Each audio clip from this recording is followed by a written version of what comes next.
Members of Parliament, support staff, radio listeners, TV viewers, all following this meeting via social media, members of the press, good morning.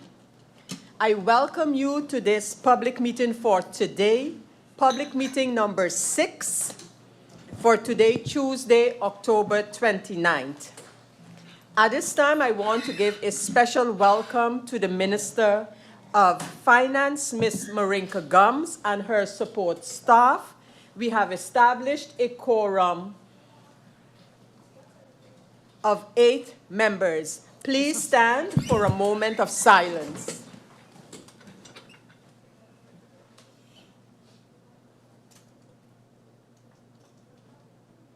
Thank you.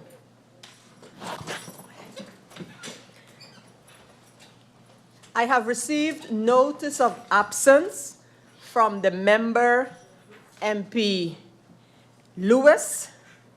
I have received notice of lateness from the member Roseberg, and I ask now if there are any notifications from the floor as I invite MP La Cruz to take the floor. MP La Cruz, you have the floor.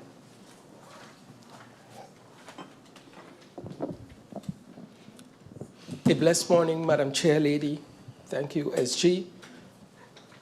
Minister of Finance, your support staff, other members of Parliament, and those listening through all social media platforms. Madam Chair Lady, I'd first like to extend my condolences to the York family. As we know, we have 4 members of Parliament here that are related to the deceased, to a senseless gun violence again in the country. Madam Chair Lady, a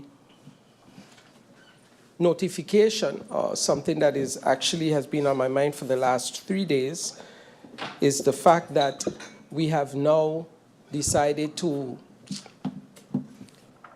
follow these budget amendment meetings while 4 members of Parliament will not be able to attend tomorrow. And even though there will be enough to form a quorum, I think it is extremely unfortunate that our contribution to the budget amendment will be missed because we are not here.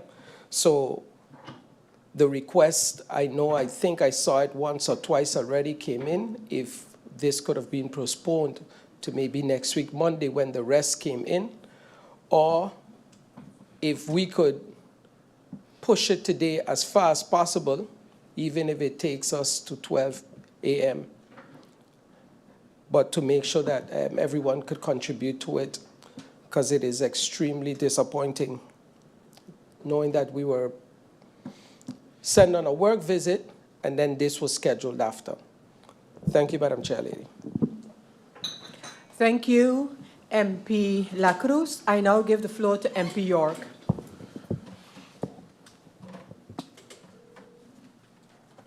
Good morning, Madam Chair Lady. Good morning, honorable colleagues, Minister and support staff, and the viewing public. First and foremost, I'd like to also extend my condolences to the York family. And secondly, I would like to piggyback off of what my colleague MP La Cruz just said. Contrary to it being planned afterwards, I explicitly asked the question a couple of weeks ago, before I gave my go-ahead to attend the work trip, when are these meetings going to be held? And I was told something totally different. And then I agreed to attend the work trip, to then last minute find out that plans have changed. Too often, Madam Chair, the viewing public is not informed transparently why certain things happen in Parliament. Plans can change, but there are always reasons they can change. And I think the viewing public, as myself and my colleagues on this side of the room would be very curious to know why the viewing public will not get the full 15 to vote on this budget when time comes. I know, through you, Madam Chair, that I can't request anything of you, and it's up to your purview. but I would kindly like to request an explanation to me and by extension the people of St. Martin to why this meeting was adjusted to happen the way it's happening now. The people would like to know, and I think transparency is the least that we can ask. Thank you. Thank you, MP York. I now give the floor to MP Irian. MP Irian, you have the floor. Good morning to you, Madam President, SG, my colleagues, the Minister of Finance and her support staff, and the viewing public. Madam Chair, first of all, I'd like to offer my condolences to the York family and also MP Duran. And also, I'd like to mention that MP Duran has requested a few weeks ago that the government look into funeral contributions for civil servants. We have a very, very old legislation. I believe it goes back to '95. He can correct me if I'm wrong. And since he's mentioned that, we've had another colleague in Vermont that passed away, and now we have a second colleague in Vermont that passed away. I would really like the government to really pay attention to this, give feedback, respond, and look into this matter. I believe that we're seeing a lot more civil servants pass away.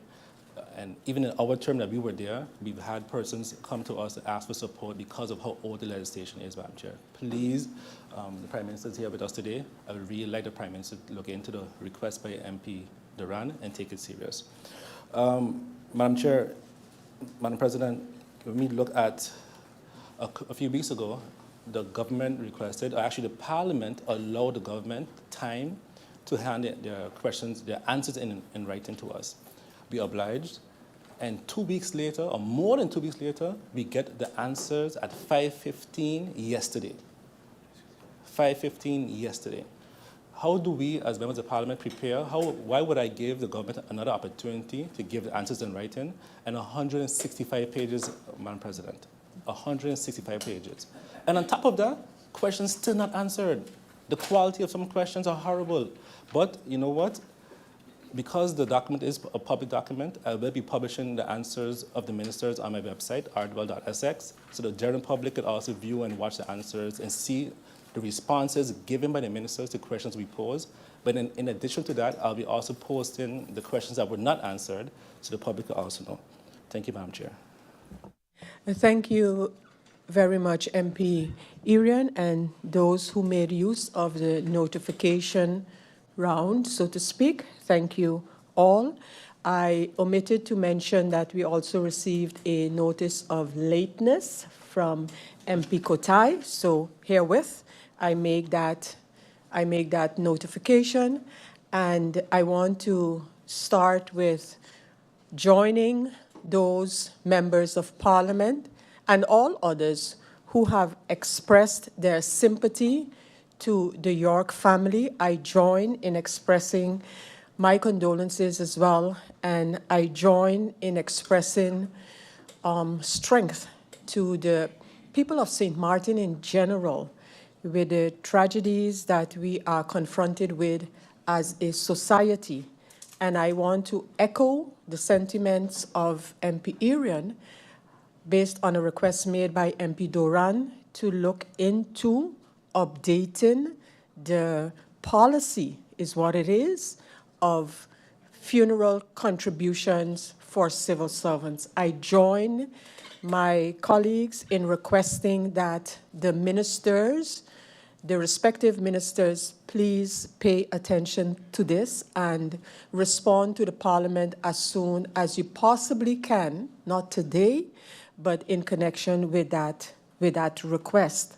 Thirdly, allow me to make mention of the fact that from the faction of the UP, I received a letter with respect to this meeting, the start of the public meeting for handling the amendment to the budget 2024. Yes? And in that letter, the faction raises the fact that, and I quote, "We currently lack sufficient time to prepare adequately for the upcoming meeting." And then the faction also referred to the fact that a delegation of members will be traveling during this week, in fact, tomorrow. For the general public, I wish to make note of the members of who it has been agreed to in a Central Committee meeting of Parliament to travel to Latino meetings this week. The members are MP York, MP La Cruz, MP Kotai, and MP Roseburg, leaving present on the island 11 members of Parliament. 1. Indeed, in discussing the start of the public meetings handling the draft amended budget, amongst others, MP York, as he indicated, asked about the continuation of handling the budget in a public session. My response, our response at the time was that we were looking into starting the public handling of the amendment next week. That was indeed the intention of Parliament. Following the handling of the amended budget in Central Committee meetings, both secretariats of Parliament and of government work through the nights actually, to prepare the necessary report.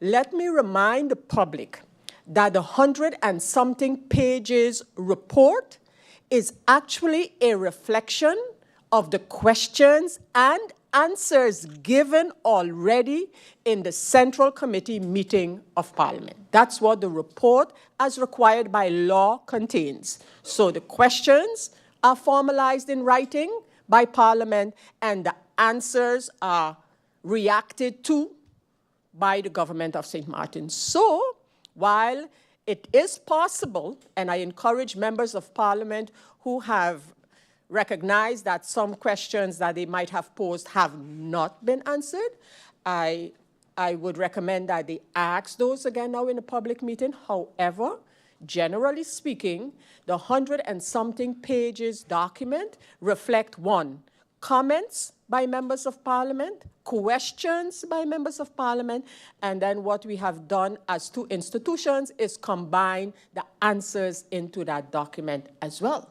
So it would indeed be a good thing that any member of Parliament would put that document out publicly and have a discourse with the members of the public on some of the topics that are mentioned there.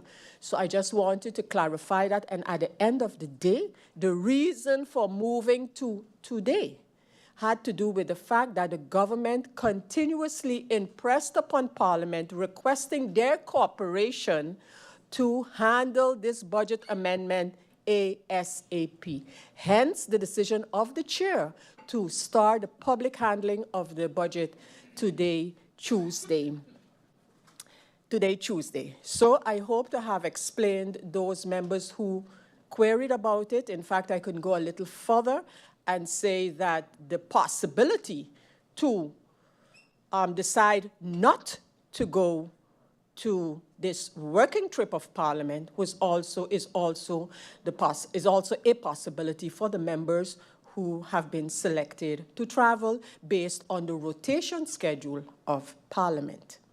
So with that, members of Parliament, members of the public, members of government, I hope to have explained why we're here today and starting the handling of the budget the budget amendment rather in a public meeting. And I hope to have any member of government in responding again go into the necessity for the urgent handling of this budget, on which I myself have questions with respect to especially the deadline as put forward by the Dutch government, but more about that during the course of the meeting. So, members of Parliament, I hope to have explained what we're doing, and of course we will go in. I can't promise anyone that we'll be going on until 12 a.m. tomorrow morning, but definitely we will try to do as much as we can during the course of today and of tomorrow. So I continue now, members of Parliament, ministers, because we do have ministers here on both sides of the fence, and the agenda points for this meeting start with the incoming documents and continue with the draft national ordinance amending the national ordinance of the budget 2024. And this draft national ordinance, as presented to Parliament, is number 181. That's the number of the draft ordinance, and it is registered on the IS 124 of this parliamentary year, dated October the 4th, 2024. Before we go over to the agenda points, and as this is a public meeting of Parliament, allow me to remind all of the introduction of the usage of interruptions during public meetings, which, as you all know, we have established some time ago. And again, just for the sake of recollection, as well as for the sake of the general public, the following guidelines apply in accordance with Article 43 of the Rules of Order. So it's up to the chair to permit interruptions. Let's start with that. And these interruptions should aim to 1, seek clarification, 2, challenge assertions, or 3, contribute additional information. And of course, these have to be brief remarks or questions without any lengthy introduction. I have to ensure as chair order and decorum during the meetings and the use of interruptions as well. Members, ministers, and guests must maintain parliamentary decorum and refrain from making offensive or disorderly interruptions. And members will be allowed 3 interruptions per agenda point. Of course, we know where the interruptions need to be posed from, and that is the lectern in front of me. So going over to agenda point number 1, which is incoming documents. Members of Parliament, you have received the list of incoming documents and the proposals for further handling. These numbers are ISAs 059 through 168 of this parliamentary year. Are there any comments or proposals on the list of incoming documents before us? That is not the case. So I thank you, members of Parliament, and this list and the proposals for handling is hereby approved. Now we go over to agenda point number 2, and that is the draft national ordinance amending the budget 2024. As I mentioned before, it is draft ordinance number 181 in the administration of Parliament. This draft budget amendment was received on October the 4th of this year and is in the possession of members of Parliament. We had Central Committee meetings on October 10th, 11th, 15th, and 16th on the subject matter, in which, of course, members of Parliament posed their questions and they were answered by the Minister, as I mentioned during my introduction to this meeting this morning. The report has been made on the deliberations in the Central Committee, sent to government and to the members, and it has been answered with a so-called note following the final report. And that document is IS 193 of this parliamentary year. It's also important to know that the Parliament received a memorandum of modification, a so-called note of wijziging to the draft from the Minister of Finance on October the 24th. This one is registered on the IS 190, dated October the 28th. So today, in the public meeting handling of the draft budget amendment 2024, the Minister of Finance will present on behalf of the Council of Ministers, whereafter the floor will be given to the members of Parliament to speak on the budget in the first round. And then, of course, the ministers are expected to answer the questions posed by the members of Parliament. So at this time, I want to give the floor to the Minister of Finance, Ms. Marinka Gums, for her opening remarks and presentation. I wish to remind, for when we get there, the members of Parliament that the speaking time for this meeting, this agenda point, is 30 minutes in the first round and 15 minutes in the second round, as indicated on the convocation for this meeting. So with that brief additional announcement, I now give the floor to the Minister of Finance. Minister Gums, you have the floor.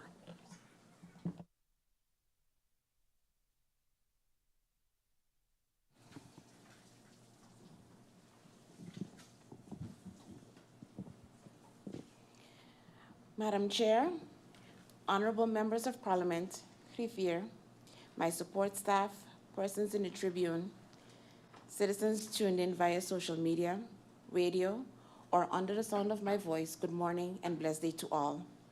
I am here to present the draft national ordinance to amend the 2024 budget.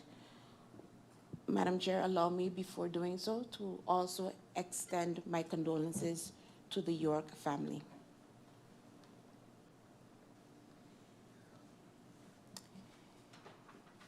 In this presentation on the Budget Amendment 2024, I will provide an overview of the significant amendments made to the 2024 budget, offering insight into the process that led to these changes. I will then address the CFT advice received and discuss the amendments that were incorporated into the budget as a result. Next, I will present the key figures, including the projected result, income, and expenditures for 2024. Additionally, I will highlight the main adjustments in capital investments and loans, while I, as the Minister of Finance, will present the major amendments. Each individual minister will return this afternoon before Parliament to address specific questions related to their respective ministries.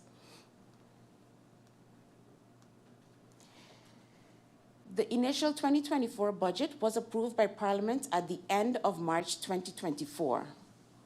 Following this approval, it was submitted to the Financial Supervision Council, CFT, in accordance with Article 12 of the Kingdom Financial Supervision Act, RFT. The CFT issued a negative advisory opinion regarding the Budget 2024, which was approved in March 2024. In response, the Budget 2024 has been adjusted to reflect most of the recommendations provided by the CFT. This amendment incorporates more recent and updated information to provide a more accurate and realistic representation of the financial outlook for the remainder of the year. I will now go into detail regarding the various adjustments suggested by the CFT and explain how these recommendations have been incorporated into this budget amendment. This will provide clarity on how we addressed the CFT's concerns and aligned the budget to meet their expectations while ensuring it remains realistic and effective for the current year. In their advice, the CFT recommended that revenue and expenditure estimates be based on the most recent actual figures and that interest expenses be adjusted in line with agreements concerning the refinancing of the liquidity support loans. They also advised reviewing the feasibility of plans to implement a tourist tax, 9 million guilders, and the sale of Winair shares, 13 million guilders, and to adjust the budget accordingly. Additionally, the CFT emphasized the need for structural control over budgeted expenditures with proper justification for each item. Furthermore, the CFT advised amending the budget to ensure that from 2024 onwards, it reflects surpluses on the ordinary service of at least 0.5% of the GDP, which translates to a surplus of 16 million guilders for 2024. They also emphasized the need for sufficient justification of the proposed investments for 2024, considering both the limited execution capacity and the delayed approval of the budget. Additionally, the CFT recommended including an explanation for multi-year capital expenditures and initiating the development of a multi-year investment agenda. Finally, they advised the preparation of a multi-year liquidity plan to assess the repayment obligations and potential need for loan refinancing. The key points highlighted in red have not been incorporated into this budget amendment, and I will now provide further elaboration on the reasons behind this. Regarding the 0.5% GDP surplus, as Minister of Finance, my colleagues and I are actively exploring ways to increase revenue and manage expenses as efficiently as possible to be able to achieve higher surpluses in the coming years. However, as noted, in our responses to the CFT, their suggestion is a policy guideline rather than a requirement under Article 15 of the RFT, leaving this matter at the discretion of the government. Based on current information, we do not foresee a surplus of 16 million guilders and have therefore chosen not to adopt this recommendation at this time. In terms of the multi-year capital expenditure and investment agenda, I have marked this in red because we have not fully complied with CFT's advice. While we have outlined an agenda for the next 2 years covering 2026 and 2027 with a projection of 1% of GDP, in our multi-year forecast, the specific breakdown for these last 2 years have not been included in this budget. It is important to note that this 2024 budget amendment does not include any new policies. Given the limited time remaining in the year and the snap elections in August 2024, it was agreed with the CFT to focus solely on making the budget as realistic as possible for the remainder of 2024. Adding new policies was deemed impractical as they are unlikely to come to fruition within this year. I will now proceed to discuss the amendments as presented in the draft budget, starting with the multi-annual projections. As previously mentioned, we do not foresee a surplus of the 16 million guilders. However, we do expect a slight improvement in our financial result. As shown in our multi-annual projection for 2025, there is a decline in the budget amendment in comparison to the approved 2024 budget. This decline is a result of not accounting for additional revenue related to the instruction of the tourist tax, or the tourist entry tax in 2025. In our current projections, we anticipate this tax will likely be implemented in 2026. This also explains the significant increase in our expected results for 2026 and onwards. Based on more recent information from Q2 report, we can see that our revenue is slightly lagging behind expectations. This has been adjusted in our multi-annual revenue projections. As a result, we have revised our estimates, particularly for wage tax and turnover tax for this year and the coming years. Additionally, we have made adjustments to the income for the projected sale of Winier shares, which has now been removed from the 2024 projections. Likewise, the introduction of the tourist entry tax has been postponed, and we now anticipate its implementation in 2026. In order to maintain a balanced budget, we have had to reduce our expenses by 26 million guilders for 2024. These reductions are also reflected in the multi-year budgets. I will now provide more detailed insight into the specific categories where we have decreased revenue projections and then outline the areas where expenses have been adjusted accordingly. In this budget amendment, we have reduced our revenue estimate for this year of 25 million guilders. Initially, total revenues were projected at 575 million guilders. This has now been adjusted to 550 million. I will now outline the major adjustments in each revenue category. In the taxes category, we see the largest decrease of 28 million.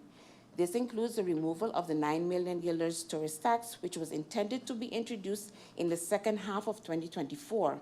However, since there has been no board at the SER, there was no movement in this legislation.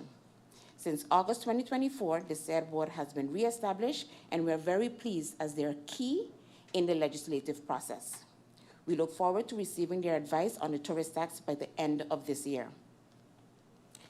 In addition to the 9 million guilders removal of the tourist tax, there was a 7 million decrease in wage tax, a 3 million reduction in income tax, and a 9 million decrease in turnover tax.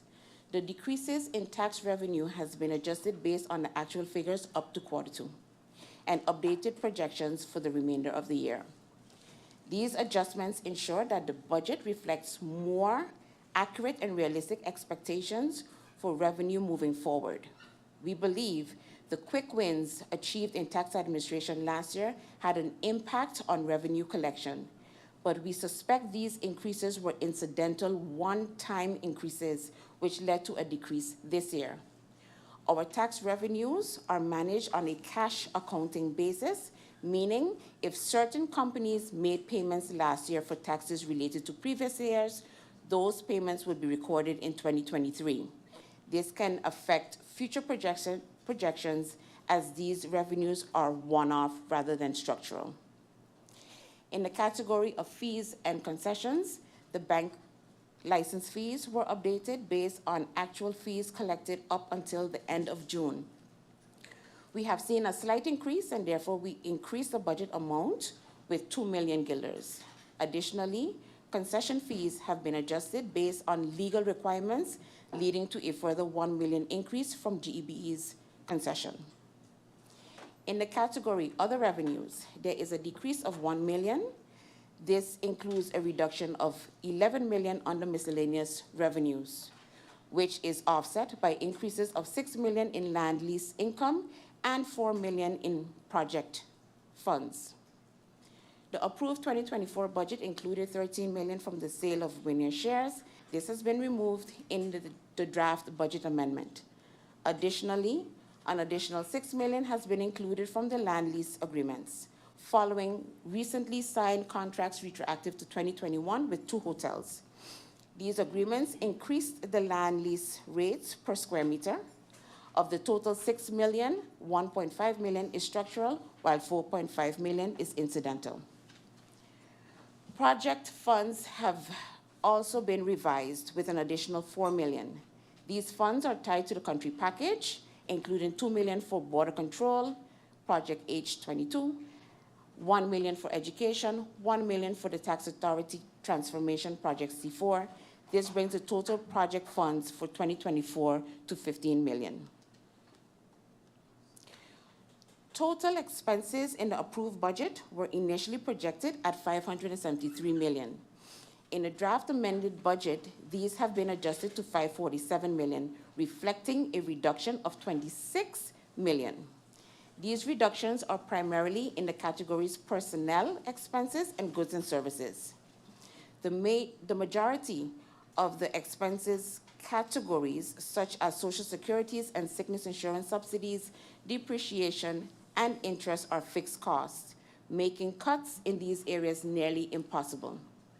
As a result, the only categories where reductions can realistically be made are in personnel expenses and goods and services.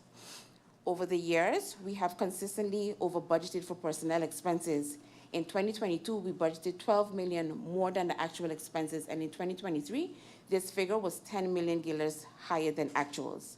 Therefore, for this budget, we have made adjustments by partially reducing the budgeted months for some vacancies and completely removing others, which resulted in a total reduction of about 13 million. While vacancies have been decreased, there is a slight increase for OZR sickness insurance for civil servants with 1 million guilders. In the goods and service categories, adjustments were made in consultancy and external personnel expenses, training, other goods and services, and project and activity-related costs. Due to the amendments and the agreed-upon timeline, all new investments for 2024 have been removed with the exception of the prison, which is a co-finance project with the Netherlands. All other new investments have been shifted to 2025. In other words, only the investments for which we have already secured loans or financing for have been retained in the amended budget 2024. Investments for which we still need to require new loans have been removed, as we do not expect, given the current timeline, that these projects can be executed this year. An amount of 76 million guilders has been budgeted for the prison, of which 43 million will be financed through a loan, while 33 million will be provided by the Netherlands. In addition to the prison, 75.6 million guilders has been allocated to support GEBE in acquiring new generators as a backup plan, as GEBE could not, to this day, assure the government of their ability to secure financing for this on their own.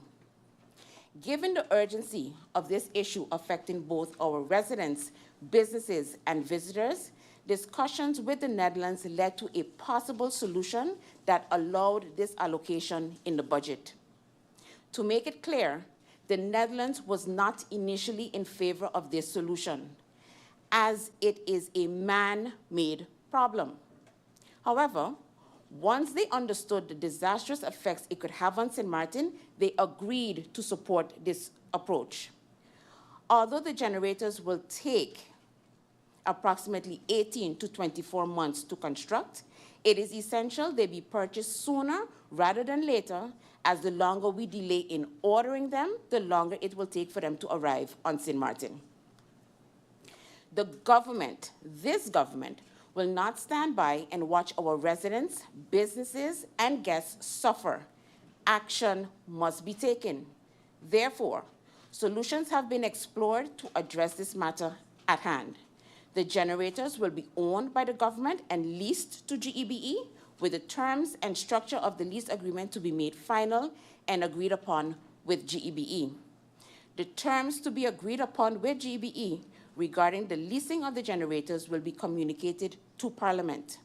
To be very clear, if GEBE can confirm to the government today that they can finance the purchase of the generators independently and provide factual documentations to support this and not transfer the burden to the consumer, please rest assured and trust that we will not pursue this loan.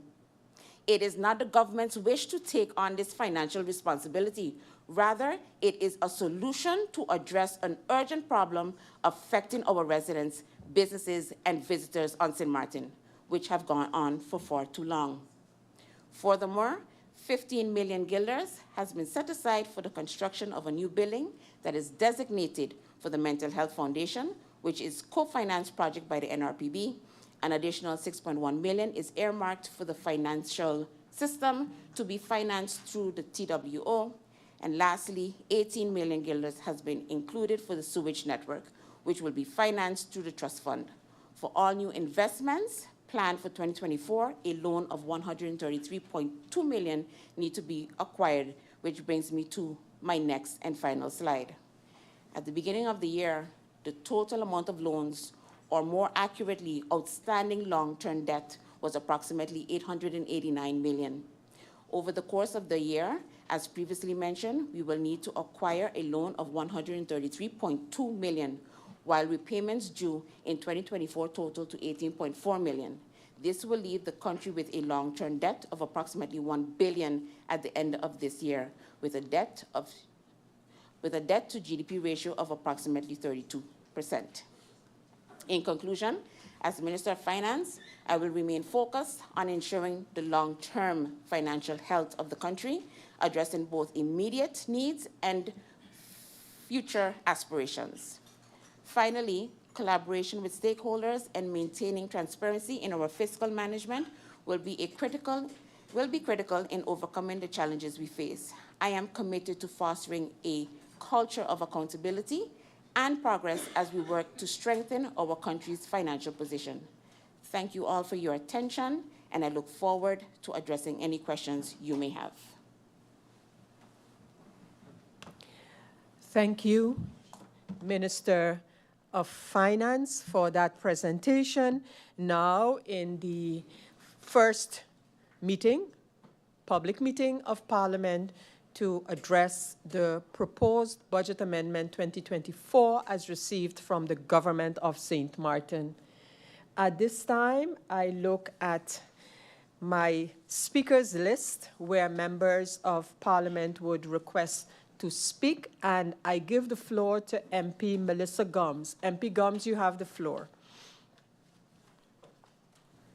Thank you, Madam Chair Lady. Good morning to yourself, my colleague members of Parliament, the Minister and her support staff, and those joining us online via radio. Madam Chair Lady, we're here, as you mentioned, to begin and hopefully soon complete the public handling of this budget amendment for the 2024 budget. I don't have any questions in this first round regarding this amendment, and I'm instead looking forward to the 2025 budget coming to us. I do have several comments, though, based on the answers we've received, and in general, my sentiments about this budget amendment and the budget 2024 in total. This 2024 budget, Madam Chair Lady, was passed in March by this Parliament, and while I indeed vote for this budget, I expressed several concerns about inclusions that were made in it. Namely, I cautioned about including once again the tourist tax that to date has no legal basis to exist or to be charged, and I additionally expressed concern about the inclusion of expected revenue for the sale of some shares of Winair. While yes, budgets predominantly hold projections, you won't normally see projections based on things that are still at concept stage. I've made the comparison in interviews and such to a corporation, Sony for example, and that there are no revenue projections included for a PlayStation until they have a proof of concept and the hardware has been tested and retested. For public sector, whether it's a new tax or a sale of a government asset, that proof of concept becomes what's the legal basis, or what stage of discussion are you at? And we now see, based on CFT's reaction to this budget and the existence of this amendment today, that my concerns and comments were, if you pardon the pun, on the money, especially when it comes to the sale of Winair shares, which form the bulk of the income that the country and the public was expecting to see. I expressed concern that we were looking at a budget that included those sale of those shares when we had no real answer to what stage of the discussion are you at. Because in the CC for the handling of the overall 2024 budget, the then Minister of Finance stated that government and Winair were in early stages of due diligence. But with the CFT's reaction and their recommendations, now we find out that we were not even at the due diligence stage. We were at the very start of the sales dance. And while it's unfortunate that the dance itself has been cancelled for now, I do want to restate, Madam Chair, through you, my support for divestment as a suitable course for the country to explore. Like I said in March, there is a certain sense of pride that comes with complete ownership of a thing, but ownership of the thing comes with responsibility. And responsibility, when you're a country, is expensive. I still believe in, as they would say, the spirit of what divestment of any government-owned asset would bring, including fresh eyes, innovative approaches to management and operations, and a level of oversight and sharpened corporate governance that we are still aspiring to. When done responsibly and efficiently, divestment could bring much-needed new blood into the economy and into a company's operations. So I would urge the government to not shut the door entirely on the concept. And I am happy that the Minister has expressed that the legislation for this tourist tax is of a priority for her, so that the next time we see it, it's actually justified to have it in the budget. Overall, as we look across ministries, this budget amendment reinforces the notion, Madam Chair Lady, of having to tighten our belts and to think not just outside the box, but beyond it and all other shapes when it comes to addressing some of our more distressing financial issues. This is particularly necessary when we look at a ministry like Education, Culture, Youth and Sport. ECYS does not generate revenue per se, and so is usually the first to be asked to make cuts, and indeed it suffers first when the country is not performing well financially. But at the same time, it carries the heaviest burden of shaping the hearts and minds of those meant to carry this very same country into the future. To my opinion, it will take serious collaboration, commitment, and political will to make what promises to be difficult and unpopular decisions to improve public income and control public spending. And it will also take structured, effective, and transparent public-private partnerships with reputable partners that can be held to account to address many of the issues facing this and future governments.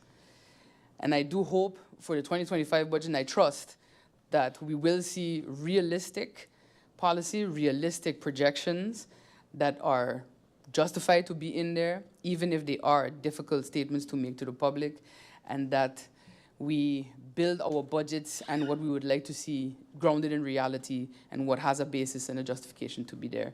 And with that, Madam Chair, I'll yield the rest of my time and I await the second round. Thank you. Thank you, MP Melissa Gomes, for that contribution to the discussion. And I now give the floor to MP Ludmila De Wever. MP De Wever, you have the floor.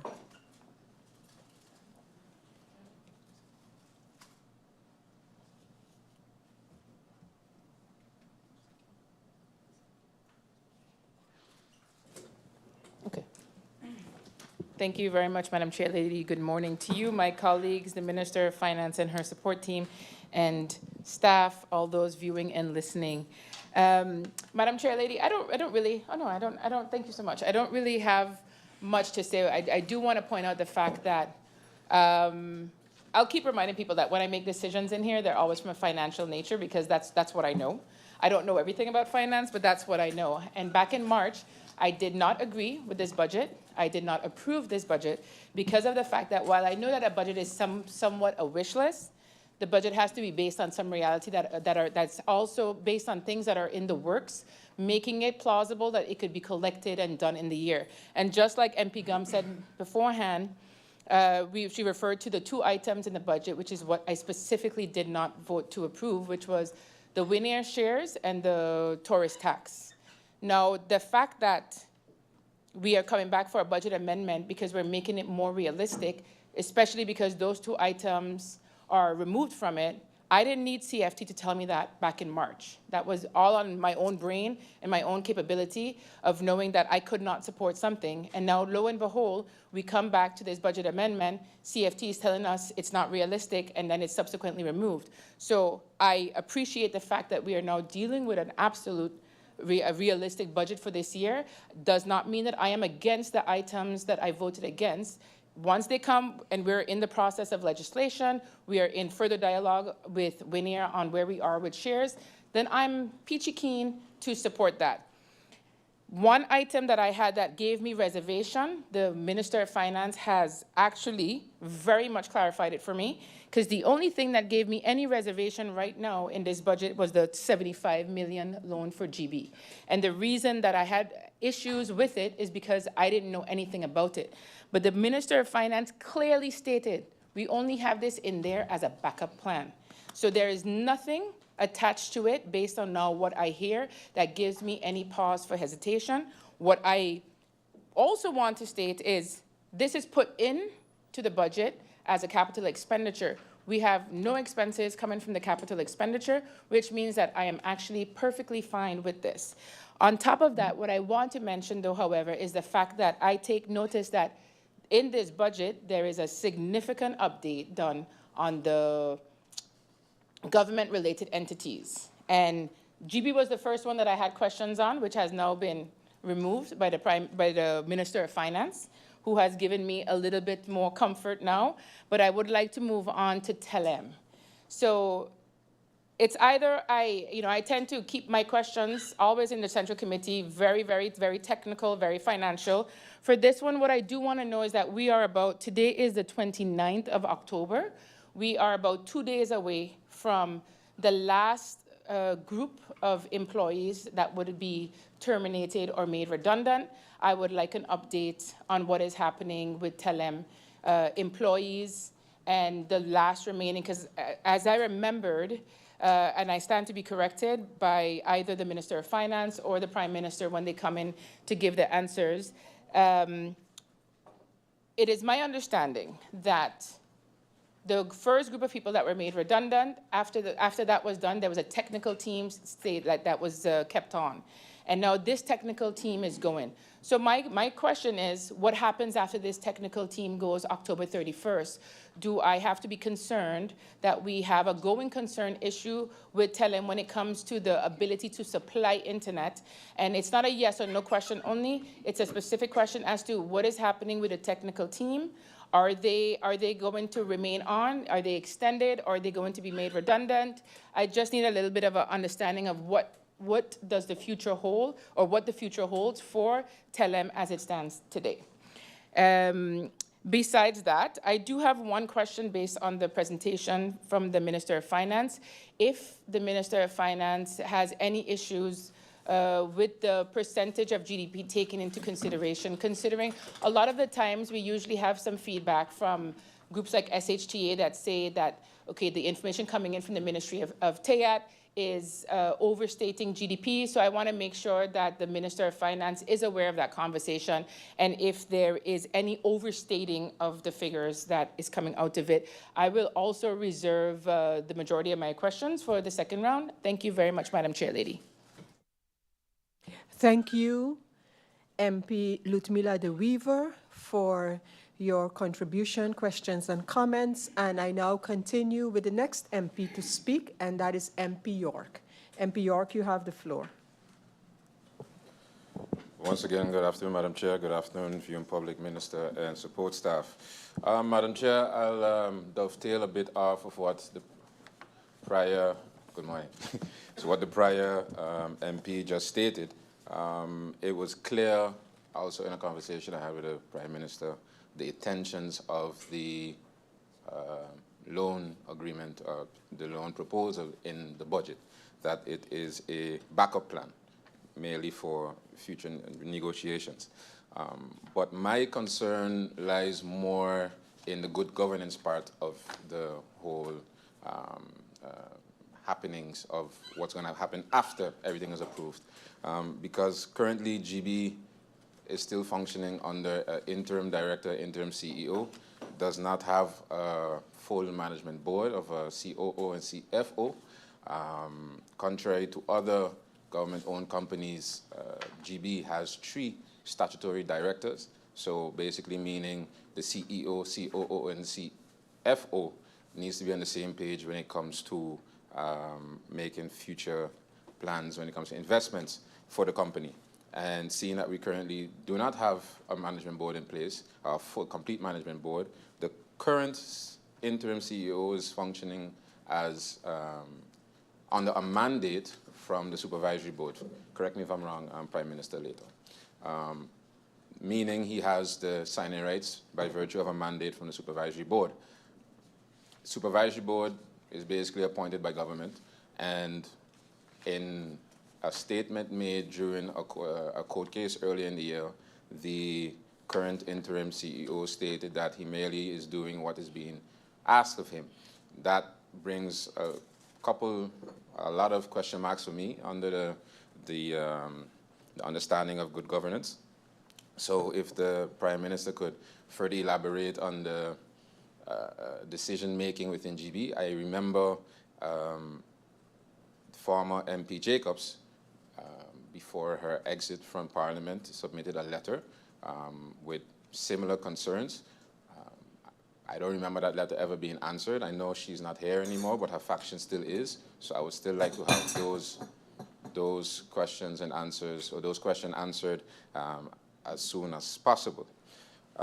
Because if you're going to do this, I believe we should do it right. And good governance is a big part of it, especially seeing that this government campaigned on that. Furthermore, I'll refrain from asking too many questions, and I'll reserve my bulk of my questions for a later date. One or two things I would like to touch on, given the answers from the previous questions from the Central Committee meeting, is the topic of the tax holiday. One of the answers, the minister gave a definition of the reasons why a tax holiday is granted, and I shall read it now. Governments often implement tax holidays to stimulate growth in particular sectors, attract foreign investment, or support recovery during economic downturns. While a tax holiday reduces immediate tax revenue, the aim is to generate long-term economic benefits by boosting business activity, employment, and overall economic growth. I agree. But I think this does not properly represent the reality in which this tax holiday was given. Also, in the answers from the minister referred to tax holidays given by the previous Minister of Finance, MP Arian, in 2021, which is true. But I think there's a misconception when such things are being thrown out. According to the definition by the minister, support recovery during economic downturns. If I remember correctly, 2021, we were in the midst of a climate downturn. I think COVID is a significant economic downturn. So according to the minister's definition, I see nothing wrong with it. So pointing that was given out then, I think, is a bit superfluous. In the current reality that we're living in right now, according to the minister's definition, attracting foreign investment. I have an article here dated July 4, 2023, which states with the title, St. Martin places second on the Investment Climate Index. Newcomer St. Martin on the 2023 Caribbean Investment Climate Index of Economic Bureau of Amsterdam, EBA, conquered second place right after Aruba, Curacao placing 7th. I think this is a clear indication that St. Martin is in a state where foreign investors need us more than we need them in certain areas. So to say we're attracting or we attracted this foreign investor would be very inaccurate. Furthermore, foreign investment, this investor actually lives on the island.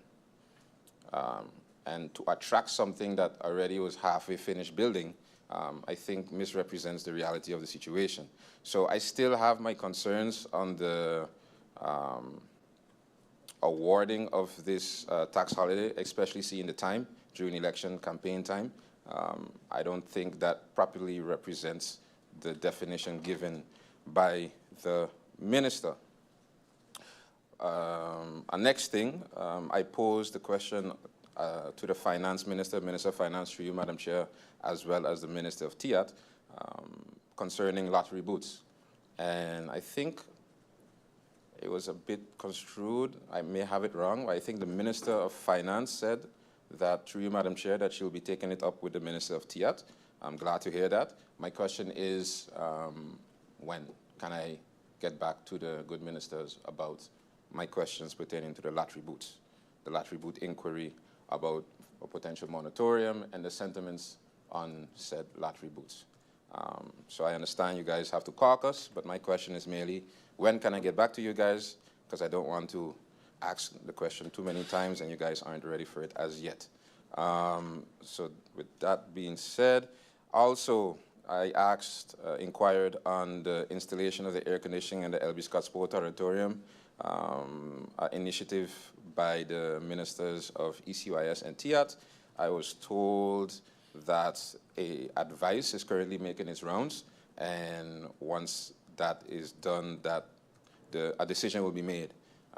So to avoid me asking 10 times like I did with the throughput fee, I would like to know when can I get back to the minister pertaining to the decision being made, or when can I expect, or is the minister expecting the advice to be ready?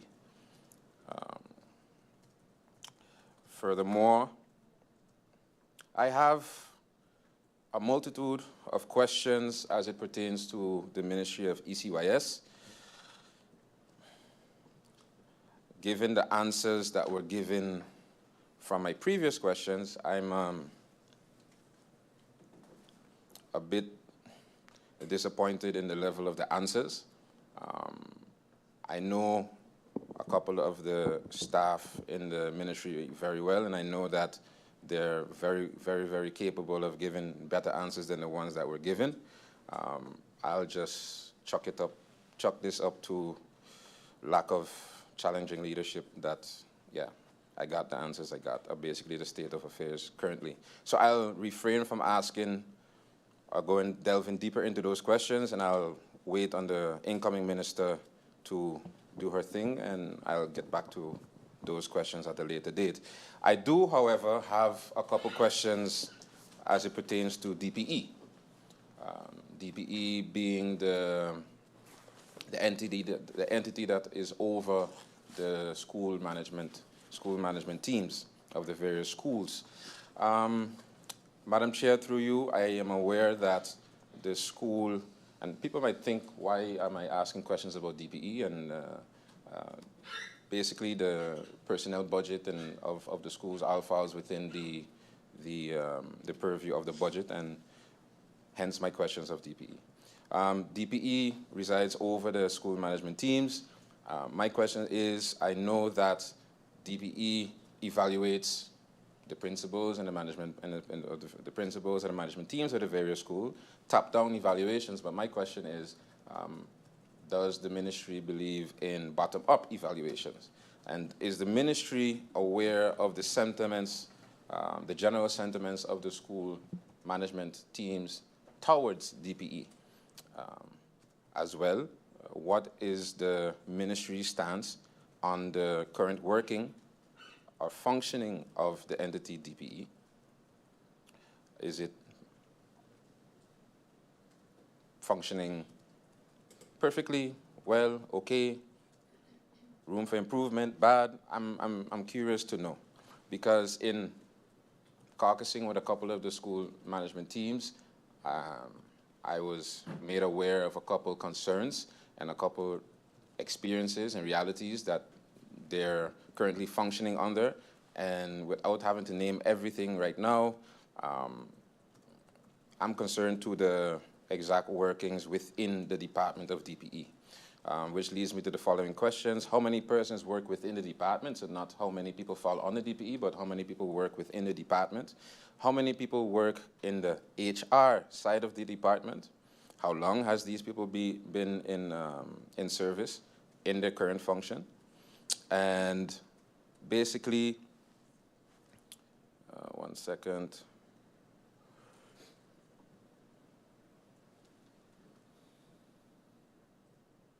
What is the educational backgrounds of the persons currently functioning in the HR department of DPE?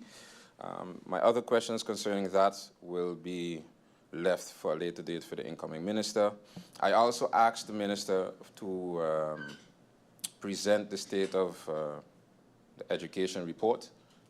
I was told that the 2020 to 2022 was presented to the ministry, and 2022, 2023 is still being prepared. I think we will get, I think it will be advantageous to everyone if we still get the report presented from 2020 to 2022 in Parliament before moving on to 2022, 2023. So the question if that would be possible, because I don't know when last a state of education report was given in Parliament. It doesn't seem to be very recent. Also, as well, for the Ministry of Algemene Zaken, AZ, that of the good Prime Minister. My questions pertains to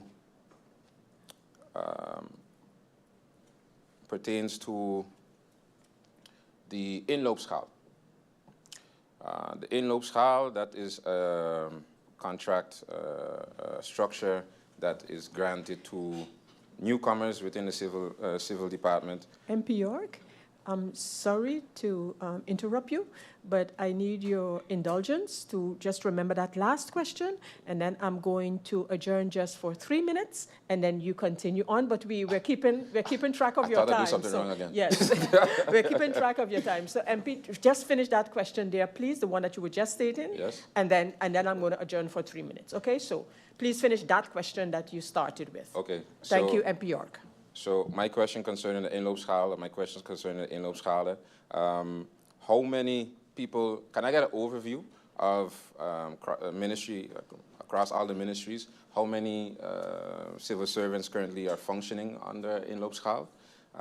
And as well, secondary to that, how many years have they been functioning under their current inloopschaal? And last question concerning the inloopschaal, what is the exact function of the inloopschaal? How long is it stipulated that someone can find themselves under the inloopschaal? Thank you, Madam Chair. Thank you very much, MP York, and I know you're not finished yet. That will be taken into account. Right now, ladies and gentlemen, we're going to adjourn for 3 minutes. Meeting adjourned.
Members of Parliament, Minister and support staff, ladies and gentlemen, I hereby reopen this meeting, and I thank MP York for allowing a brief interruption there while he was speaking. Needed to do that for a few minutes, and we ran a little over time according to our clock. But now I immediately ask MP York to continue with his questioning and comments. MP York.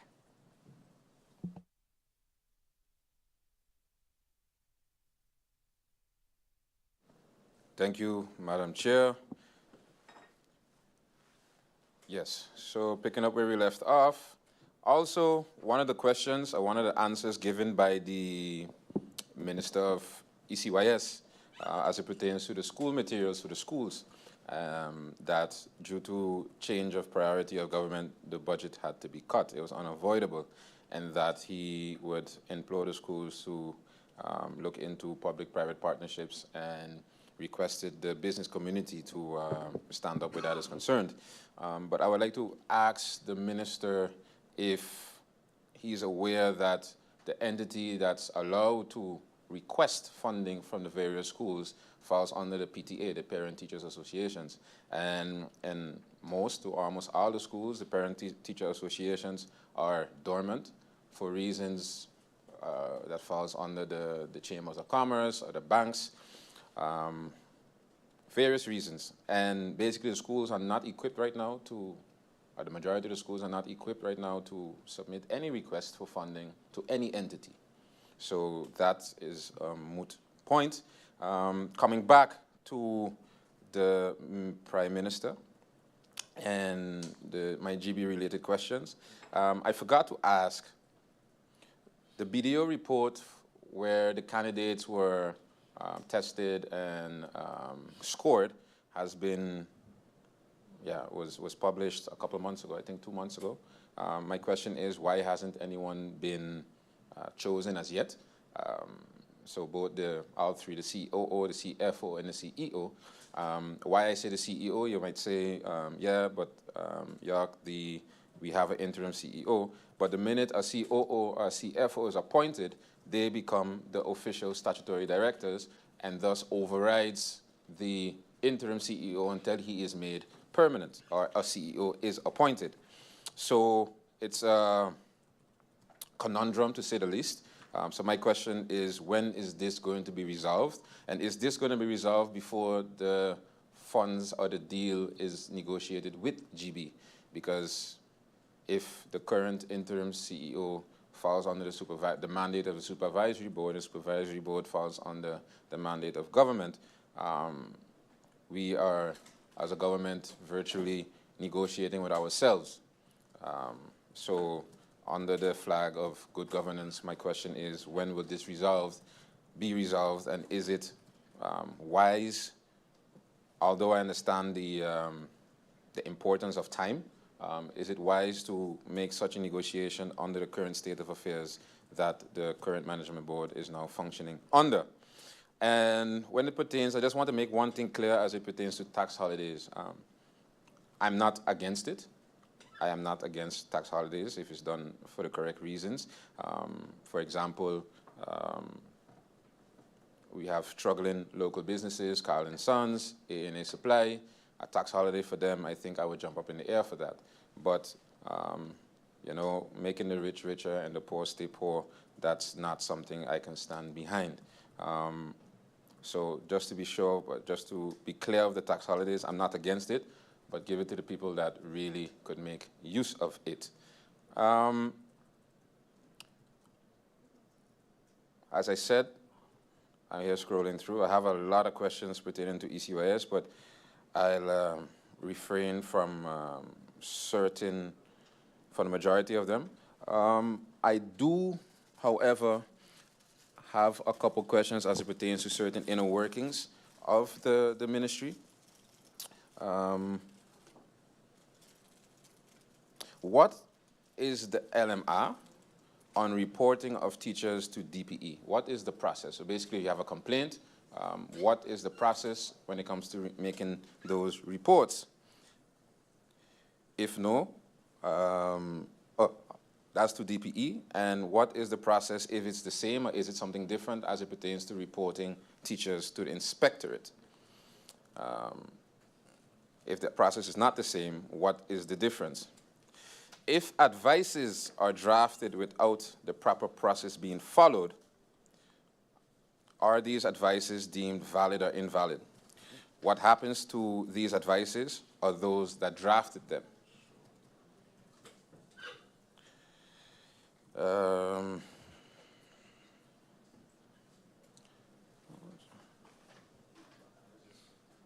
Yes, the rest of these questions I will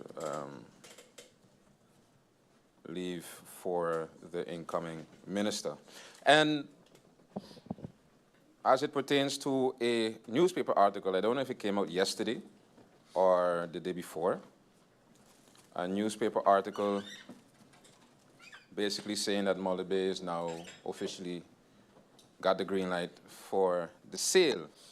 My question is to government, what is now the plan to acquire it, seeing that a matching rights clause was placed in the ENIA HLA, in the addendum?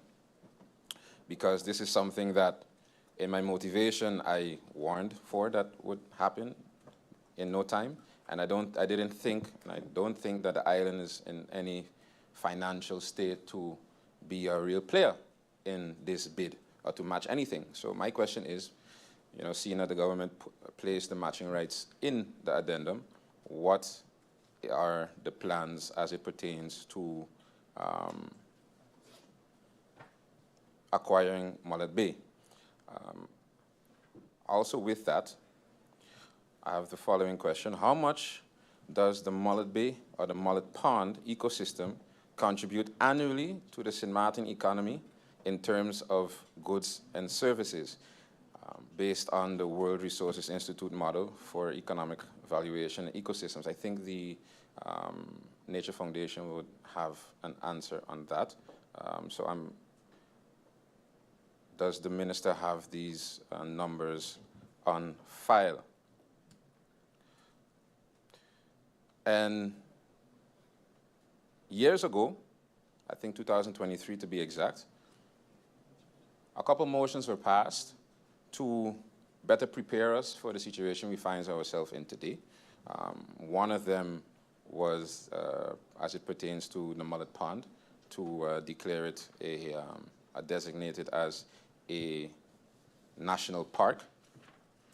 That is to preserve the ecological system and the greenery that we have now in certain areas, which would be Mullet Bay. My question would be, especially seeing the sale of, basically the Mullet Bay is now going on sale, if the government is now ready to do what needs to be done as it pertains to trying to preserve what can still be preserved.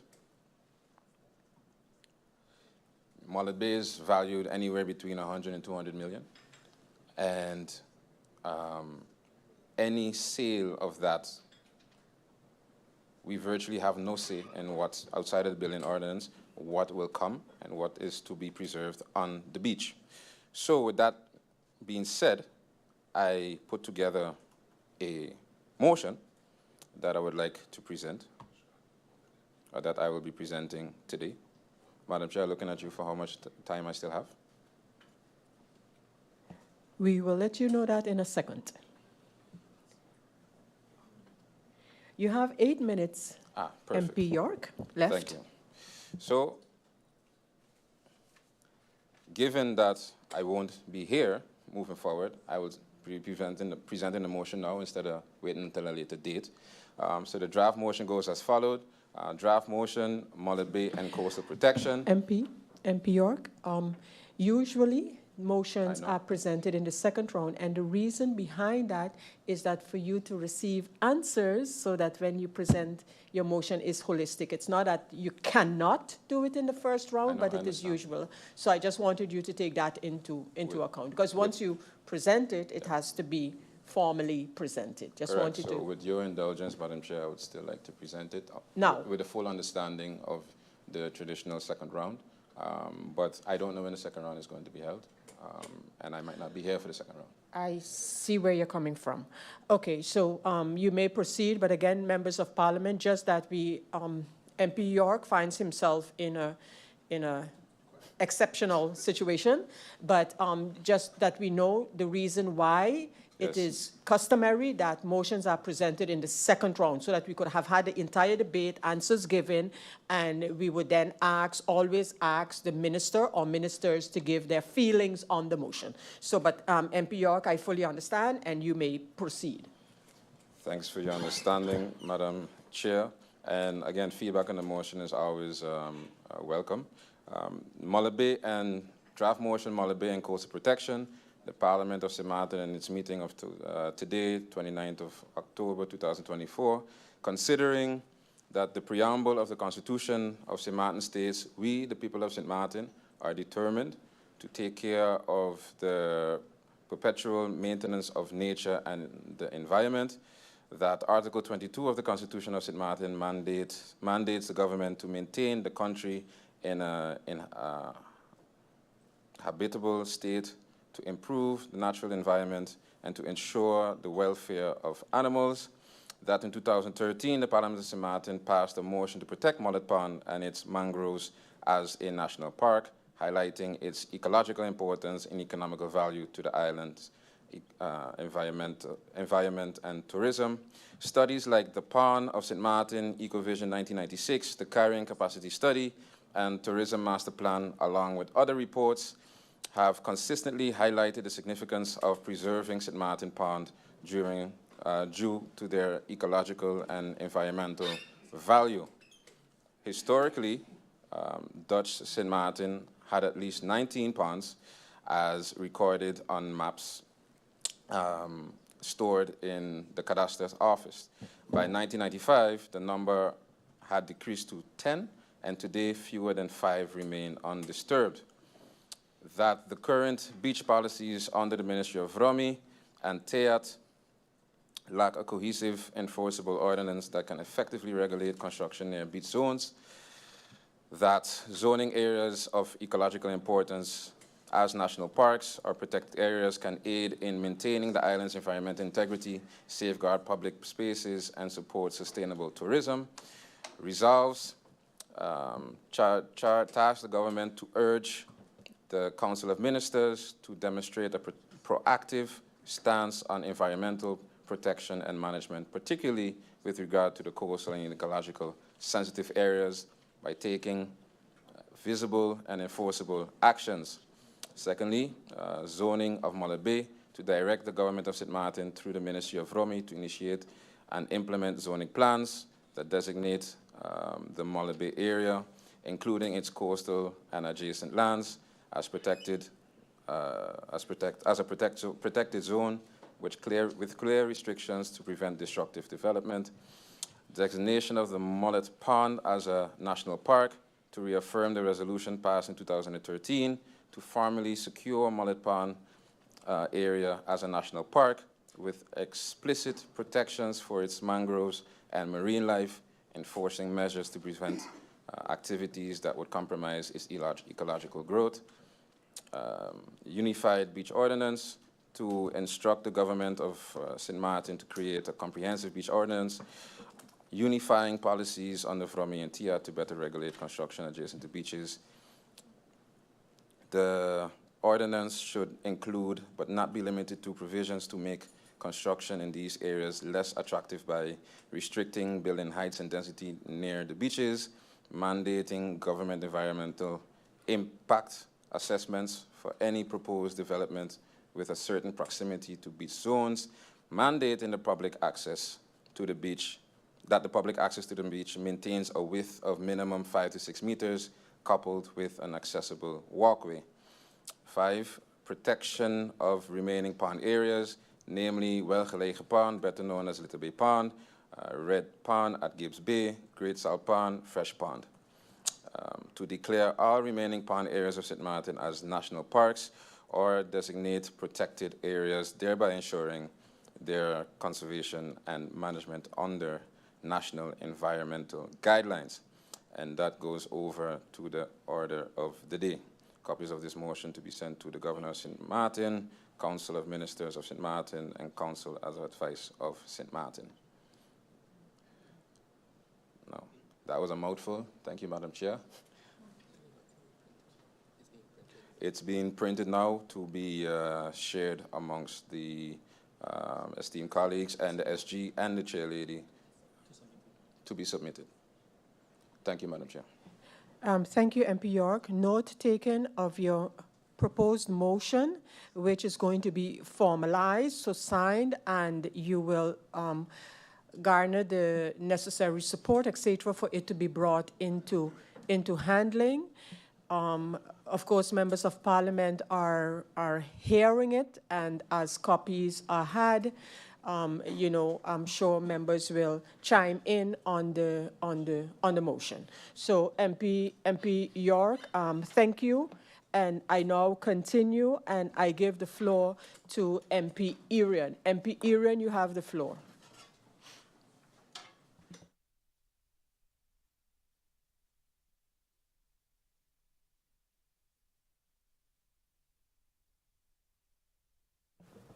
MP Irian, you have the floor. Thank you, Madam President. Madam President, even though I'm not traveling with the group currently, I'd like to say that it is a bit unfair for how it is being handled.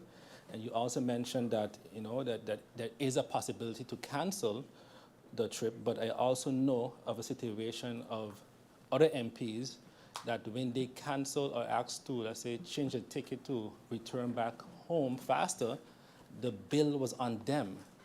So it really has to be clear on, okay, can we change our ticket and who bears that cost? You can't just say, yes, you could change a ticket, because then change the ticket comes to the cost of me, whereas we specifically asked, hey, when would the time be? And we planned around this.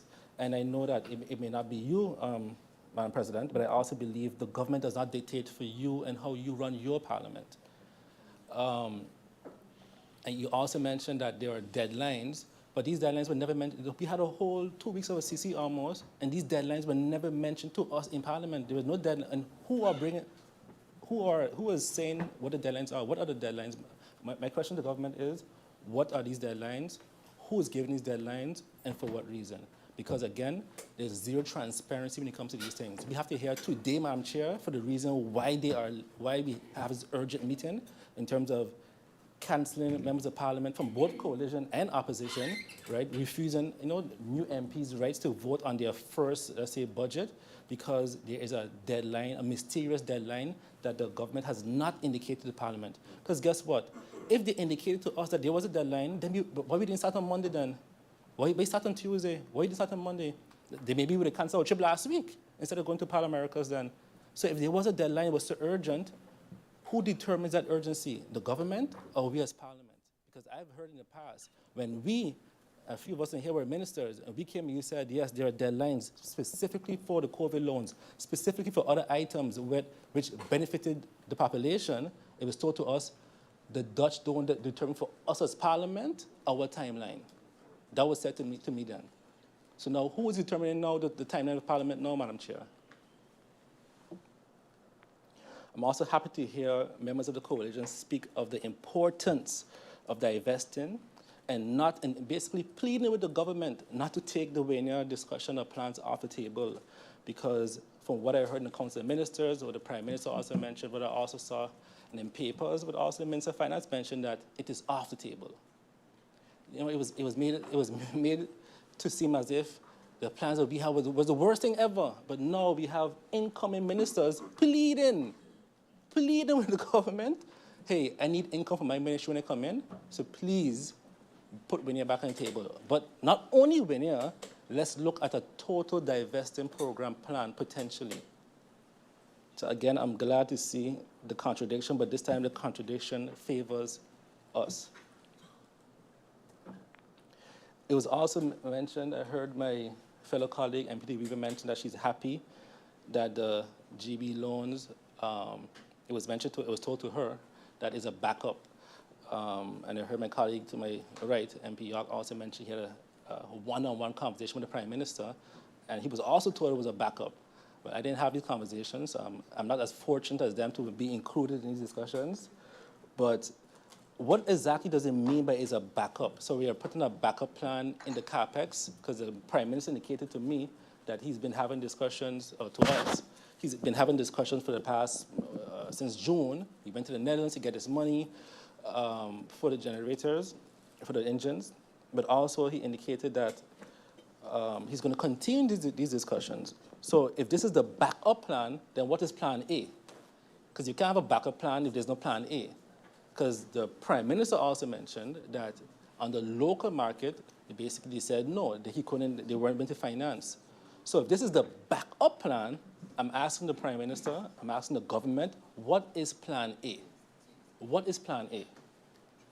Because I mentioned, Madam Chair, that, hey, I believe that GB should get their own loan, even if it's a bit of a higher interest rate. Let's say it's at 6%, let's say it's at 7%. Because when I speak to the population, they believe and they're under the impression, especially after the little dramatic speech from the government last week in regards to GB, that they believe that after this loan, this budget is approved, the engines are coming this year. And that's not the case. The engines are 2 to 3 years out. 2 to 3 years out. When the Minister of Rumby was here for the budget debate, his words were not in alignment with the Prime Minister's words. And I happen to agree with the sentiments of the Minister of Rumby. I would rather see that GB handles their loan at a higher interest rate, if they have to. Because I would also like to ask this question, Madam President. Is there any possibility for GB to get financing outside of the local market, as the government mentioned? Did they attempt, because I know for sure at least one entity that's willing. So did the government attempt to get any financing outside of just looking at St. Martin, the local context? That's one. And is the concern only that it would be at 7% or 6%? I also have a question, continuing along the lines of GB. Did the board of GB request this loan from the government?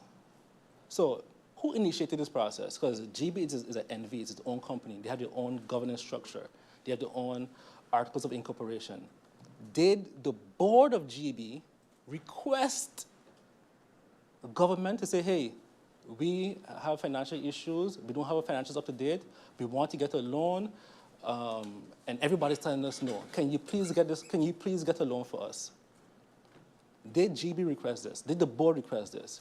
Does the government have approval from the board of GB to go through with this process? Was there a shareholders meeting where these discussions happened, and we have a shareholders meeting with points that say, hey, based on the information from GEBE, we will now proceed with the following, attempting to get a loan from the Netherlands.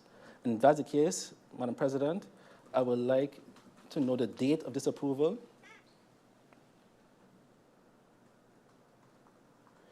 I asked in the CC, is it possible that we take the money and we loan it to GB? It was said in one of the answers, and I would even say a very bold answer, no, it can't happen. Government cannot lend to other entities. Okay, so now we have this. The on-lending agreement between the government of St. Martin and Princess Juliana Airport is a structured financial agreement where the government borrowed funds from the EIB, the European Investment Bank, and received a grant from the World Bank, and then the government re-lended the funds to PGIA under the terms specified in the on-lending agreement, which is available here in Parliament, Madam Chair. It has been submitted, and the government has also access to this. So again, the answers from the government states, we can't borrow money to entities. What has been done in the past, we have borrowed money to entities. The government of St. Martin is ultimately liable for the loan as it presents in our national budget, which we can see in the budget. But the repayment responsibility is that of PGIA. In the current situation now, that's not the case. There's no responsibility of GB to pay us back in this budget. There's no responsibility, because the Prime Minister even said he wants Parliament basically to give him carte blanche, because that's what we're doing now, approving the budget, approving the capex, and then the government will then decide on terms after. They will then go negotiate after the fact.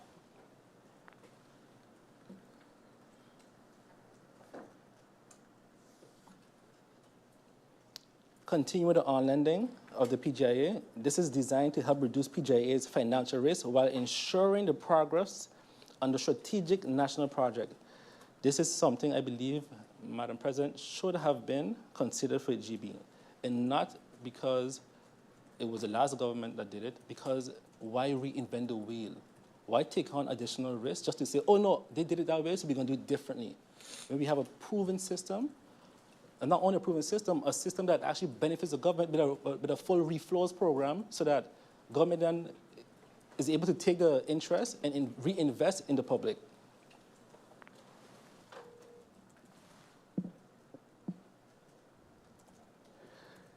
Lastly, specific conditions govern the use of the funds, such as aligning the project with objectives set by government, such as sustainability matters and compliance within the entry standards. This can also include covenants that GB must meet regarding the financial reporting, operational performance, and adherence to timelines. So again, I believe that, I don't know if the current Council of Ministers doesn't have access to the documents, or doesn't have access to the Secretariat, or don't question, or just plainly refuse to look at anything that we did for efficiency's sake. But again, it's already there. The process, the system is already there, and it has been done successfully.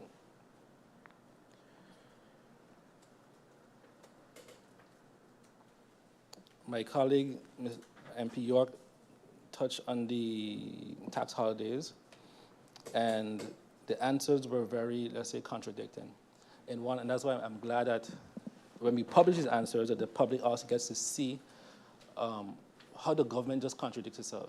In one answer, it stated that, yes, when a tax holiday is given, we cannot calculate the revenue loss, because we cannot calculate the loss of, yes, the revenue loss.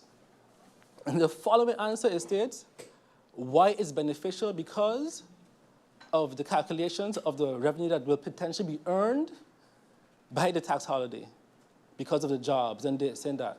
So my question then is, if we can't calculate the revenue loss, which is a lot easier to calculate, because we know, for example, if they have this amount of rooms, how much TOT we can expect, the projections will be a lot easier. But something that's even more unpredictable, we for sure know we can calculate. I would like clarity on those answers, Madam President. How is it possible that the government cannot calculate revenue loss, which is more predictable, but then for sure could calculate the revenue gains? And you know, there's a little game last week, 2 weeks ago, concerning, yes, how much tax holidays were given out in 2021. It was, as I mentioned before, it was one project that it was given out for. And my MP clearly, and I didn't even know he was preparing questions regarding tax holidays, the MP clearly indicated, based on the answers of the government, that due to economic downturns, want to stimulate the economy, we had the worst economic downturn in the history of not St. Martin, but the world. The only other time that was as bad, I would say, is maybe Hurricane Lewis and Hurricane Irma. And on top of that, there were 2 positive advices by all departments. So my question would then be, did the government then have positive advices from both the entities that require positive advices? And if not, what was the decision based on to then approve this? A question was asked by another MP regarding how many more were in the pipeline and if they could be presented to Parliament. And I don't necessarily agree with the answer given by the minister. Yes, there is a potential, she has to protect the interest, especially when it comes to taxes of the entities, through you, Madam President. But during this whole budget debate is mentioned about the other entity. They clearly mentioned Maho for this, and Maho generates revenue. So at one point, we're trying to protect entities, and at the other point, they're literally calling the entities' names and how much they're paying, and what they did for them and so forth. So when is it protecting the interests of the companies, and when is it not? That's my question. So how come at one point in time, because none of us on this side asked for the company's name. The government was proud to mention my whole name and how much money they're going to be paying and the increase in it. We didn't ask that question. We didn't ask for any names, but the government is proud then to bring up the name. So why then, and that's a question, why then wasn't it protecting the entity then? Especially when it was unprovoked, it was not triggered by us as members of parliament.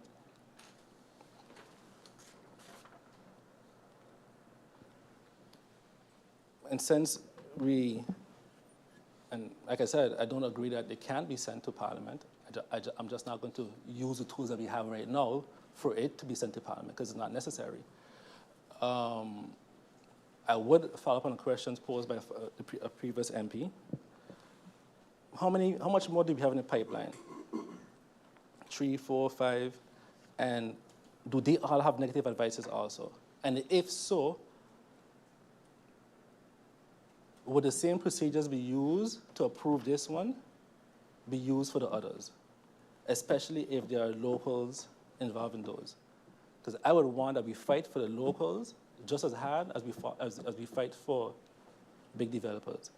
And a comment was made a couple of weeks ago about supports and donors. No. Donors don't determine for me. Maybe in your parties, they determine how they operate. They determine your agenda. They determine what goes on in government. They don't determine that for me. In other parties, donors decide who becomes ministers and who don't become ministers, but not over here. And regarding that, because I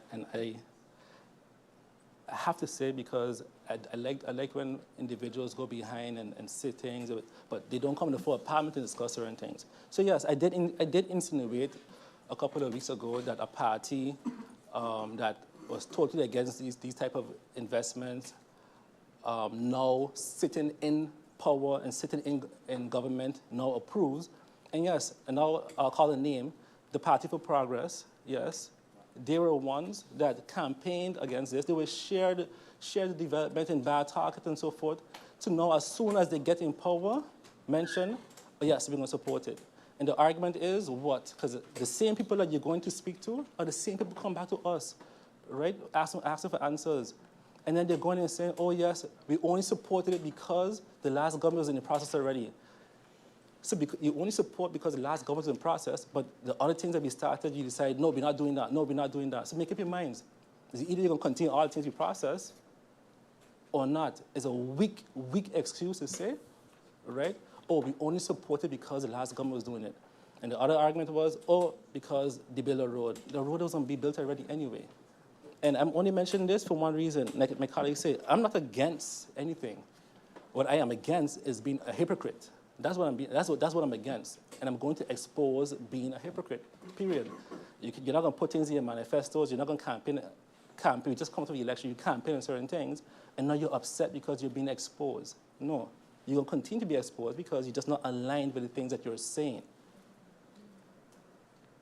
You know, like I said before, we sit down in Nature Foundation, we sit down in St. Martin Pride, you literally stand up with them by the developer area and campaign. A year ago, it was said in this parliament by a former MP of the same party, oh yes, this minister of Rummy is just trying to give up water rights to a developer in that same area. So now my question is to the current minister of Rummy, is there any requests for water rights in the lagoon? Is there any request for water rights in the lagoon this year? Because he mentioned that none has been given out, but I'll ask a different question.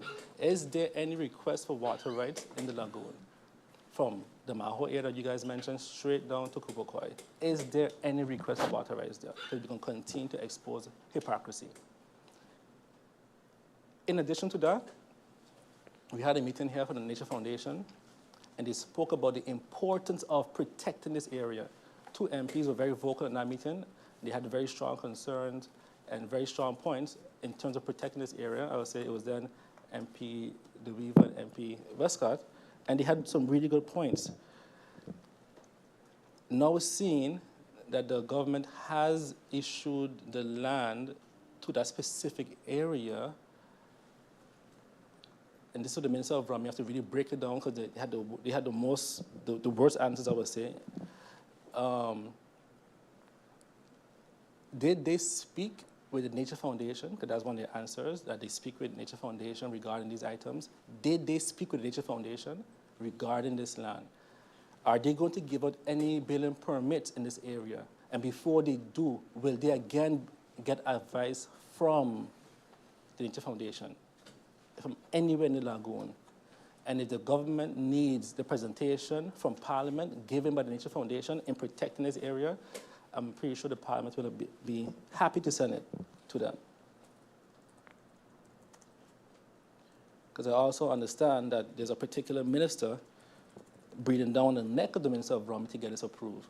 So the minister will say, you know, stand strong and hold your ground, and don't go against your own integrity or your party's integrity. The Minister of Ram mentioned in the budget debate, CC, that they issued land to an entity. They never mentioned the entity, and the value that it was supposed to bring is 1.2 million guilders. The answers are not provided in the report. We asked the question, MP Duran asked the question again repeatedly. The answers are not in the report. We also asked for the Minister of Ram to confirm with the Ministry of Finance if this money that's supposed to be generated, the 1.2 million guilders, if it's in the budget, if that has been budgeted for this year or not, because then I will see it's an error. So again, I would like to know the 1.2 million that the Minister of Rami mentioned. He said that there was an intent in the past, not an issuance, an intent in the past, and the current government, because of that intent, issued the land. And I would even request that the minister, even if he sent it in a confidential manner, send it to Parliament, because I would like to see the process that he took to be able to issue that land. In addition to that, the 1.2 million guilders, because the incoming Minister of Education is here pleading, saying, hey, I need money for education. So I would like to help her with this budget and include the 1.2 million inside there since the money's coming this year.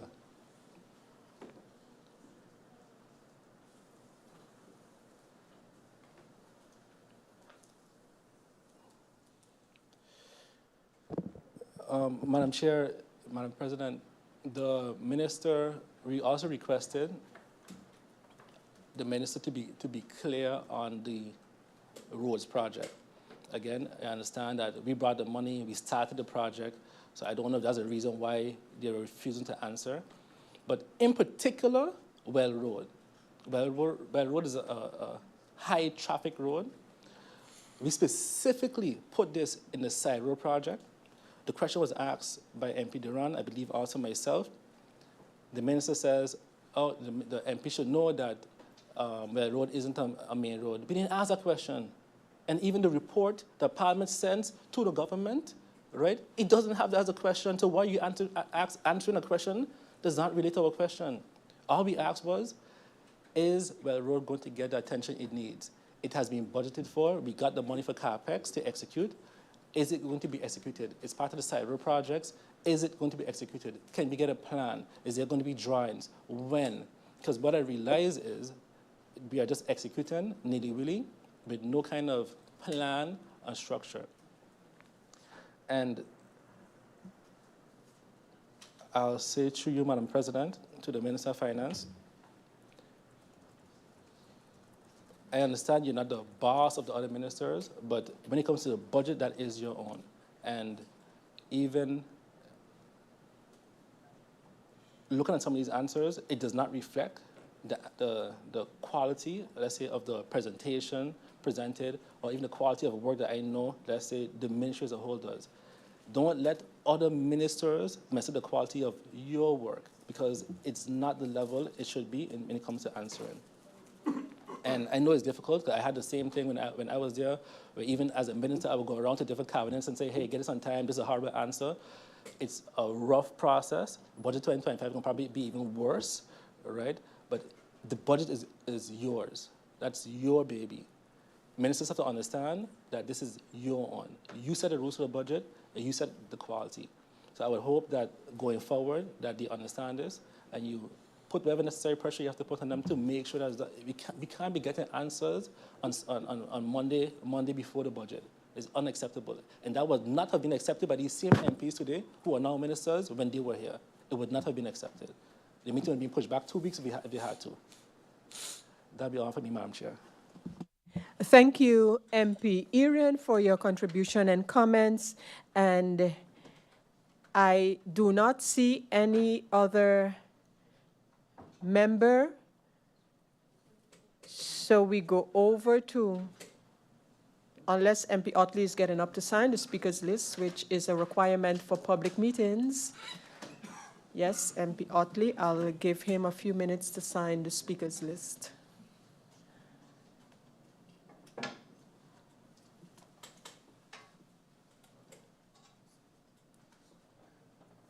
Take your time. MP Otley, you have the floor.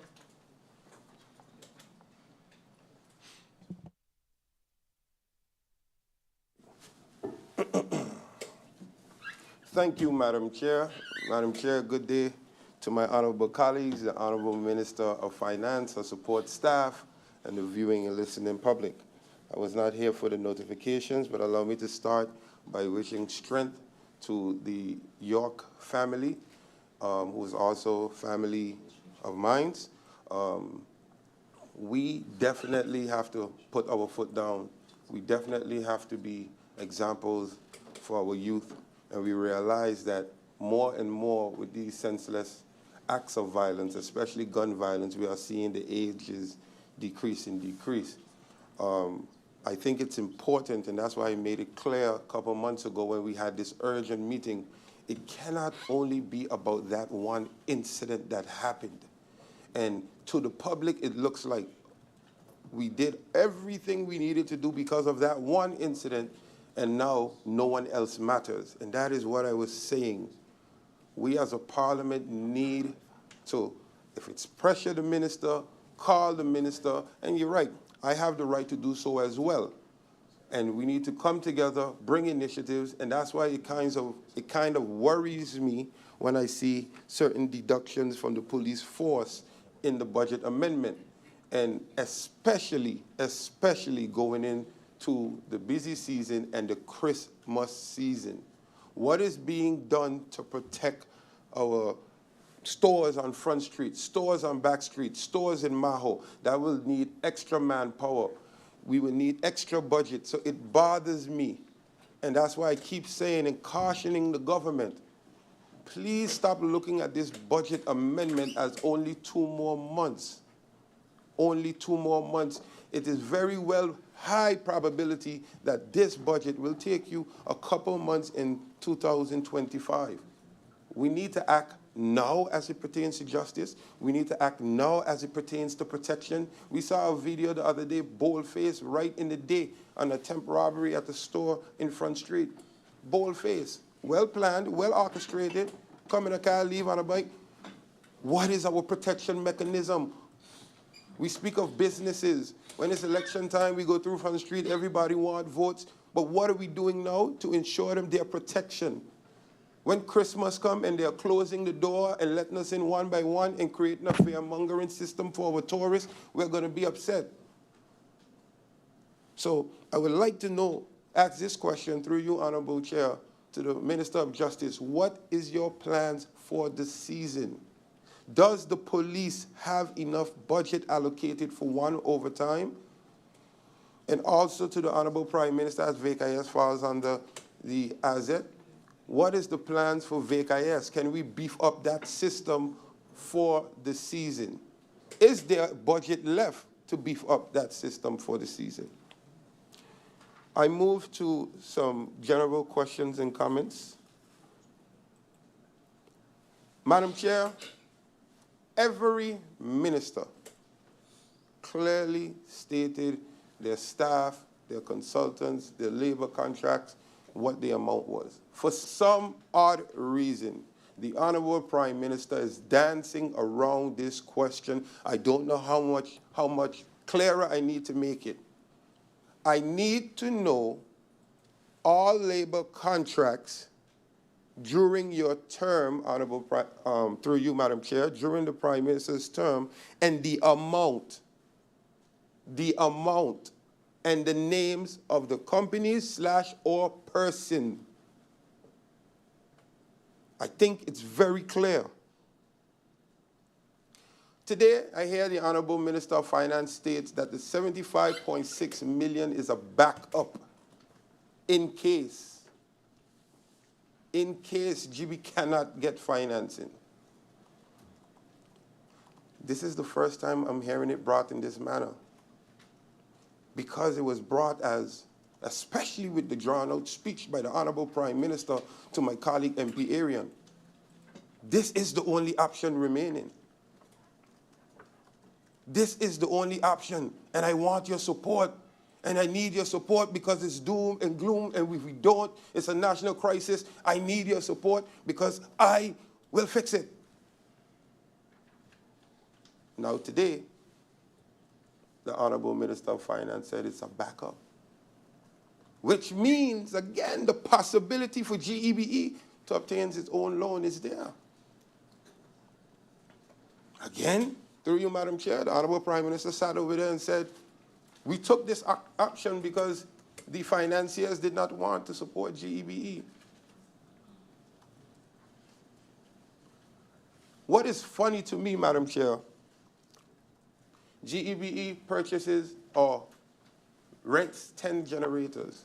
I would like to know, what is the company used for these generators? What is the amount used for those 10? Because when they were asked, when I listened to press briefing and the Honorable Prime Minister was asked, it's confidential, it's confidential. Well, now I need to know the pricing. I need to know who is the company, and I need to know what date was that agreement signed for those 10 generators. I would also like to know, Madam Chair, through you, what company was used for the 20 generators that just came? Who purchased those generators? And also, what is the amount? What date was that contract signed? Was board approval given? Because for a company that seems to don't have money to buy these things, it's a bit contradictory. Sir Martin, let me paint a clear picture, a clear picture of what is going on. We have a structure where we are paying the loan for the Causeway Bridge. We, Sir Martin, the people. Bridge was constructed, and they needed a way to pay for the bridge. Rightfully so, we all use the bridge. But what happens is, a fee is instated from the harbor, goes to Sol. Sol breaks down their bills, including their turnover tax, and pass it on to their consumer. Their consumer absorbs that cost from Sol, adds it to their bill, including their turnover tax, and passes it on to the people of St. Martin. And then you ask why your bill is so high. Then we want to know, why is the fuel clause higher than my actual bill? St. Martin, we are paying double taxation. When I was a contractor, the government told me, when you submit your bills, you cannot put TOT in it. It is not the responsibility of the government to pay you TOT to pay back the government. Well, I'm saying, through you, Madam Chair, to the Honorable Minister of Finance, or any relevant minister, please pay attention to what is happening in the fuel clause. Do not allow these businesses to transfer the entire debt on and ends at the people's doorstep.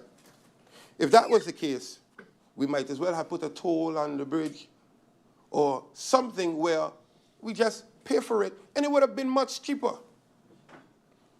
In the fuel class, for example, we have different fees: MCP, freight, throughput fee, remittance tax, ocean losses. We are paying for CIF, MKT diff, service fee, TOT, all accumulating to the net price. This is why your fuel clause is so high, Sir Martin. And when Sol, the gas stations, GEBE, anyone buys from Sol, they acquire this bill. And then what they do is, everything that they're supposed to pay to the Sol, that Sol is supposed to pay to the harbor, they add in the bill, and we pay. Now today, I could focus and say, and jump all high, jump low, and be all over the government. But that's not the case today. Today, GEBE needs to take responsibility. And I hope this government will hold them accountable. Because we can't keep rewarding those that messed up. Central Bank messed up. It's not a secret. But we were called to save the day. We were called now for our people to save the day. Again, we were not in the dire need that Curacao was in. And then what we see now, Central Bank, big and bold. Muller Bay, discussions, up for sale, starting the discussions already. And that was the thing. That was my problem. We are called to always save the day. And what is in it for us? What is in it for us? And we can say Muller Bay was never ours, but it was our engine. And it was clearly stated, while it would benefit St. Martin to acquire Muller Bay for a cheaper price, it doesn't benefit Central Bank. They need it for the most they can get it. And then St. Martin has to pay matching rate plus 5%. Plus 5%. Through you, Madam Chair, there are hundreds, I could think I'm over-exaggerating, hundreds of persons living on this island without electricity. It is that bad. I know of a family member that just had a stroke. A walking man. And it's only when the ambulance went to his house, they found out he was without electricity for months. I know a senior couple that had anxiety that ended up at the hospital when they saw their bill. Think I'm lying?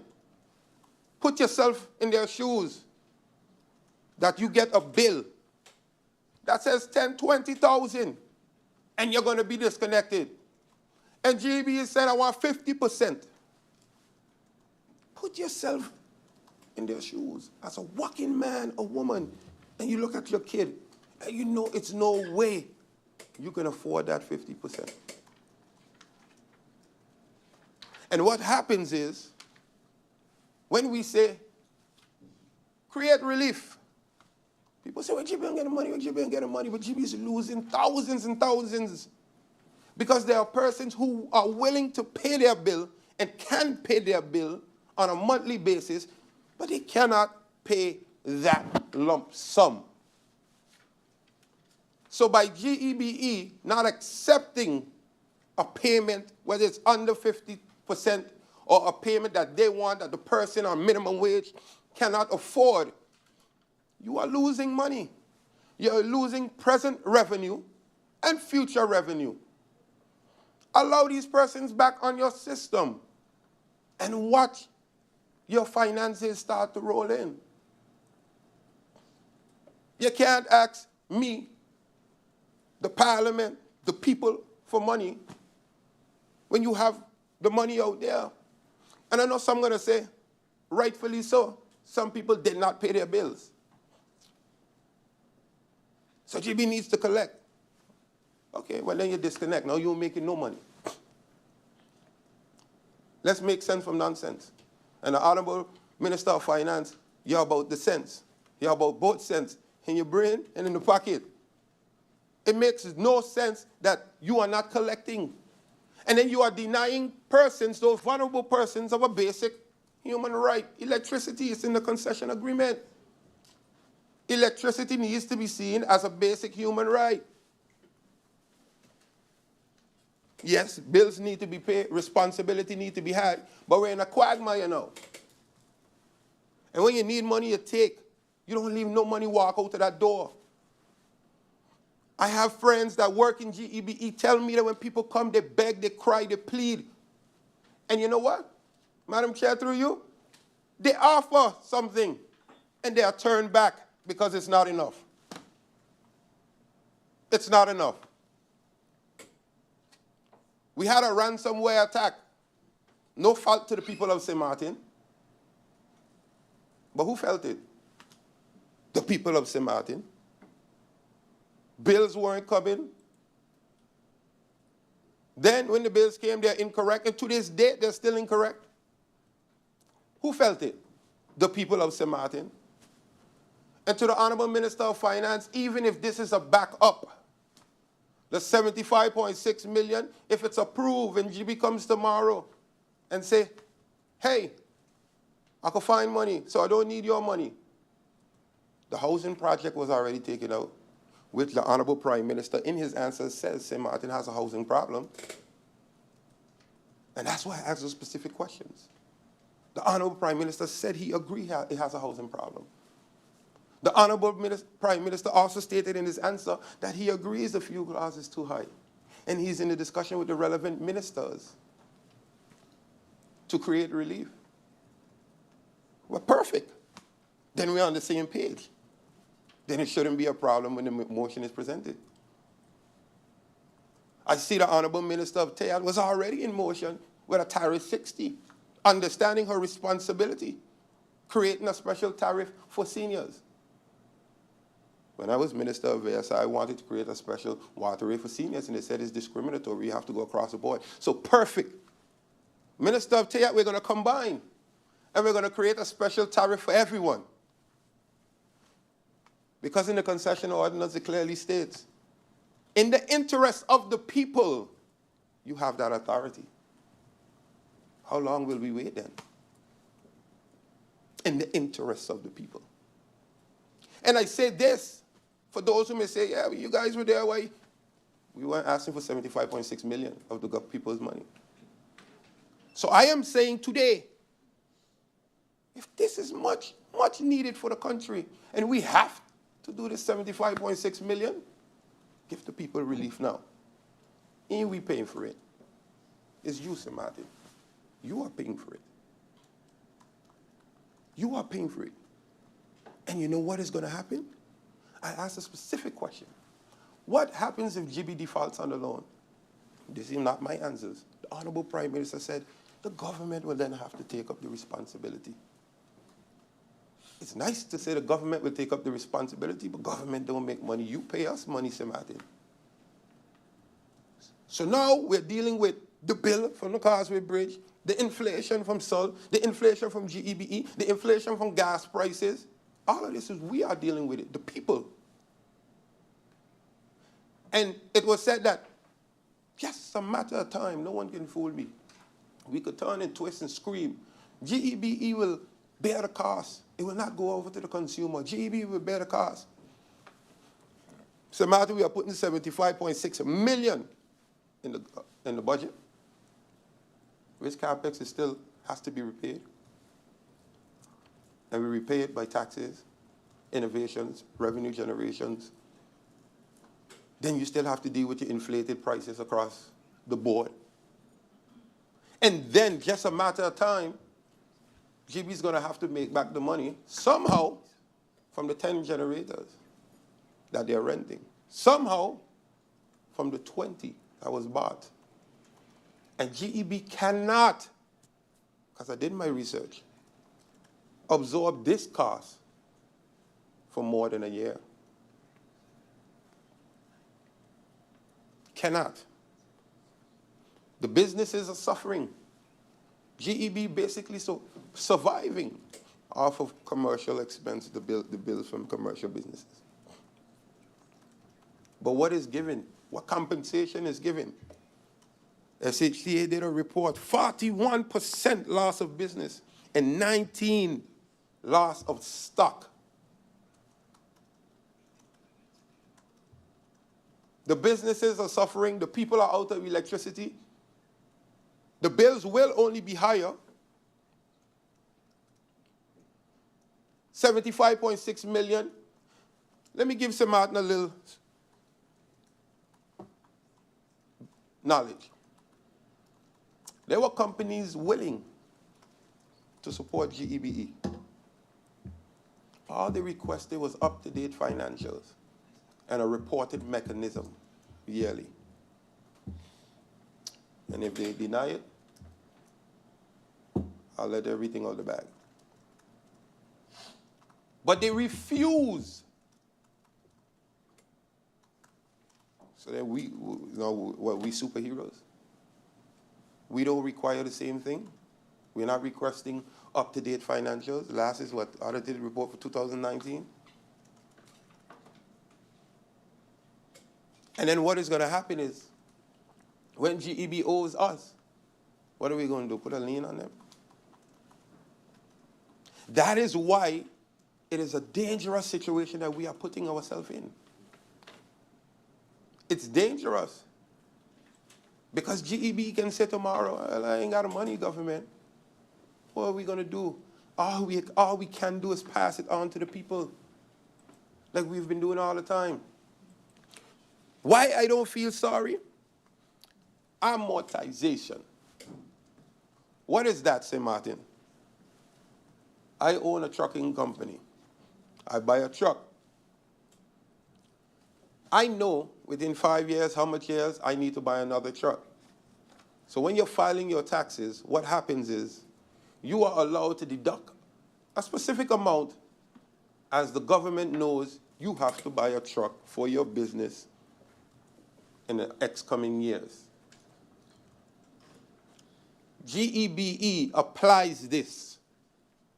So which means the government already says, hey, we're not going to tax you on this amount based on you knowing you need generators in the next 25 years, how much ever years. So they have already been implementing this amortization. That's why I don't feel for them. So government already said, hey, we're not going to collect this.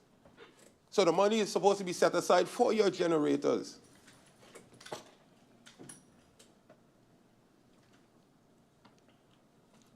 Madam Chair, it's time that we put everything together, work together in the interest of the people. And I'm saying this, that I have a different mind frame when it comes to the 75.6 that you're asking. But the difference is, it's been said here that it's a backup, and in the budget it said, approve it and allow the Prime Minister to start the process. When I asked about the agreement, what is the stipulations? What is the percentage that will be there for GEB to pay? What is, we don't know yet, we don't know yet, we don't know yet, we need this approved. And then I hear Madam Chair say a deadline from the Dutch, from the Netherlands. Well, I remember when the Inya saga came up, it was said that we're in the position now where we have to approve, but after this, we're going to put our foot down, we're going to start a fight. After this, well, after this is here. Now the Netherlands is dictating for us in our public meeting. We have members of opposition and members of coalition that will not be here. But yet they're dictating, do it now, I guess, or else. What is the or else then? What is the or else?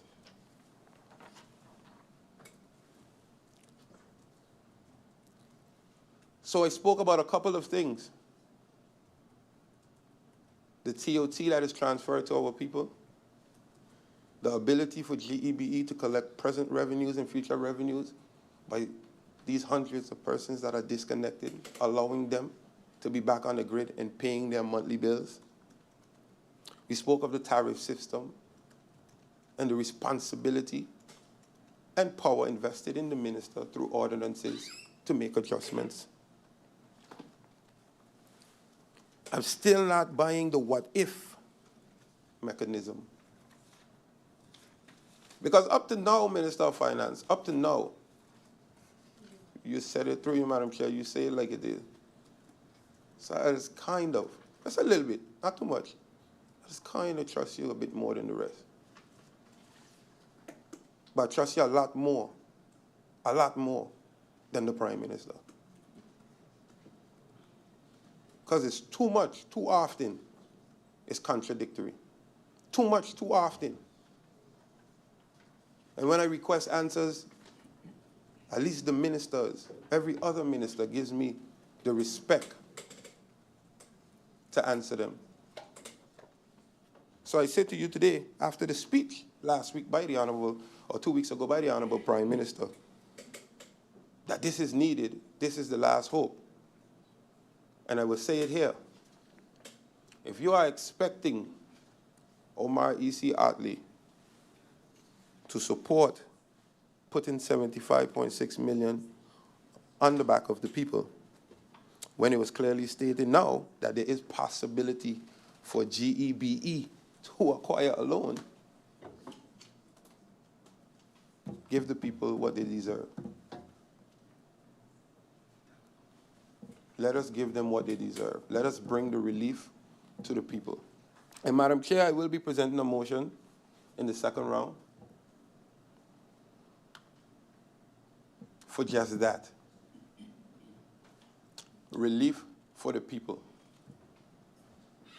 In a manner that is thought through, a manner that the company can survive.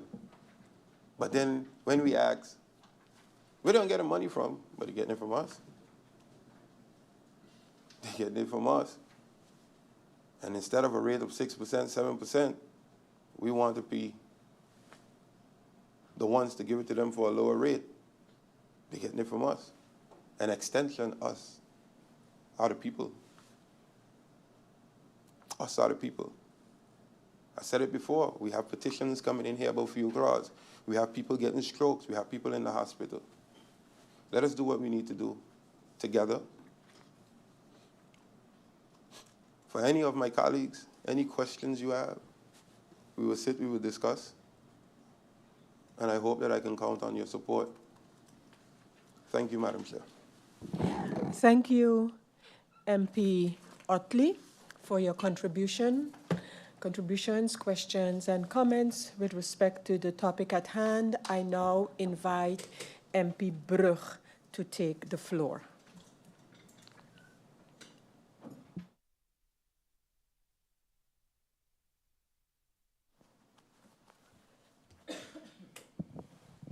Blessed morning to St. Martin, blessed morning, Madam Chair Lady, fellow colleagues, Minister and your support staff, and individuals in the Tribune. Madam Chair Lady, through you, I would like to thank the Honorable Minister of Finance for giving a presentation, or giving a very good presentation with regard to the budget and the amendment of the budget. And I must say, even though I was not here for the official approval of this budget, I am very much grateful for the amendments that were made, and I feel as if, and I feel more confident that this country is in better hands based on the work that you have provided so far. Nevertheless, I do have some questions that I'm going to pose. And even though I think that the presentation was really good, there are some concerns that I have. And maybe these concerns are not to be addressed in this budget, but it's concerns that perhaps you can take to the 2025 budget.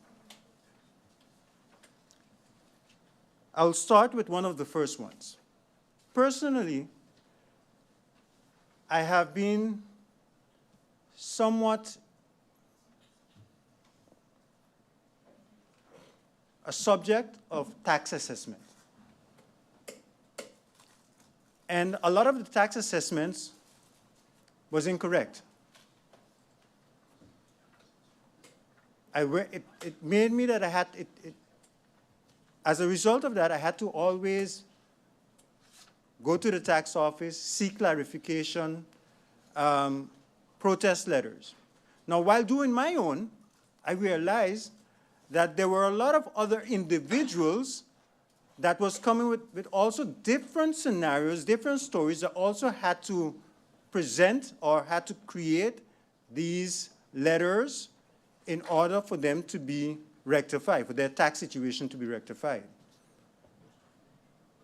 There's a lot of seniors that are also going through this.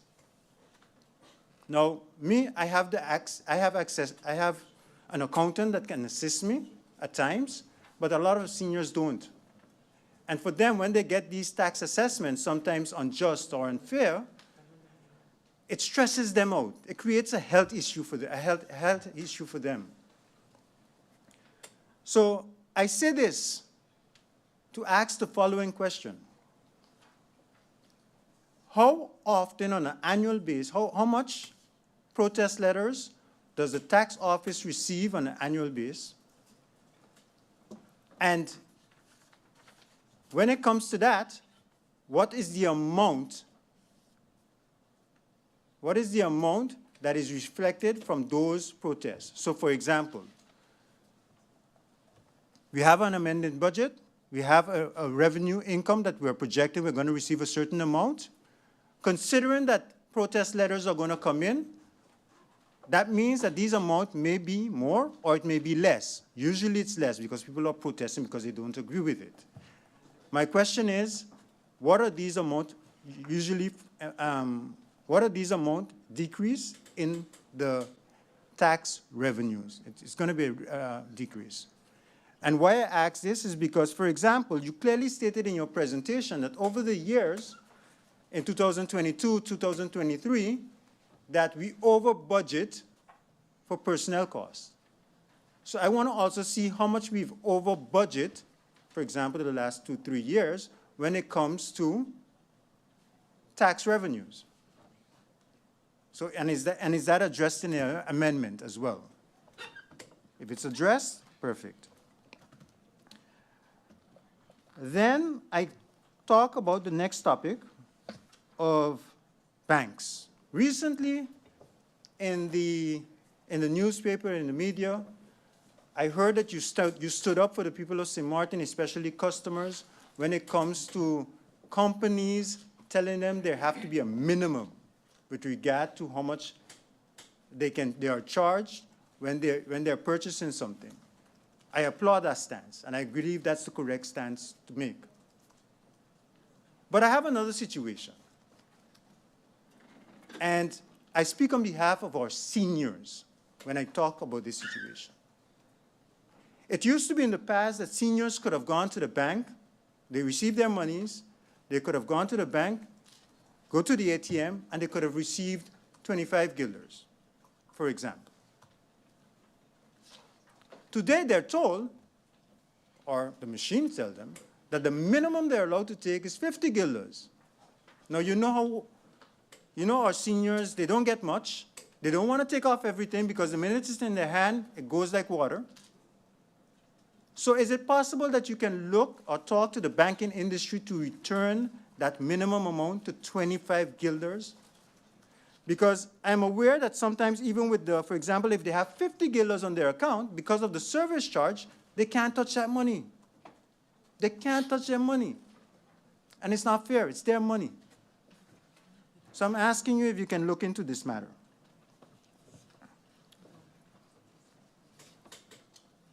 I also would like to echo one of the concerns of MP that spoke before me, MP York, with regard to the lottery booth. From my knowledge, there was a whole project done with the inventory of how much booths are located throughout St. Martin, how much different companies we have. I believe there was even conversation with the booth holders. They were already expecting to pay a certain amount for the booths that they have out there throughout the community. Now, St. Martin is strapped for cash. And if they were already on board with regard to payment, and it reached as far as the only thing that had to take place was an LB to go to the governor to sign for a date of effect, to put it in effect, then my question is, did something go wrong? Did something go wrong? What is the status on that? We're strapped for cash. And one thing I would say about the previous government is that they found ways of generating funds. And I think you're also, as a minister, you've already started that to prove that you're also capable of doing just that as well. And that's why I want you to take my comments as a recommendation moving into 2025.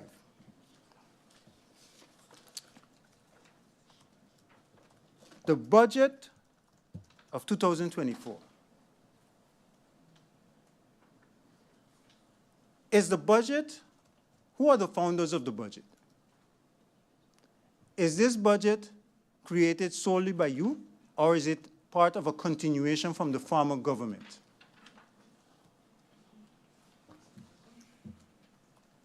I need to know if this, I need to know this answer for me to understand also the stance of certain comments that are made in Parliament today, for me to put things into perspective, to know where is it coming from. Is it from you?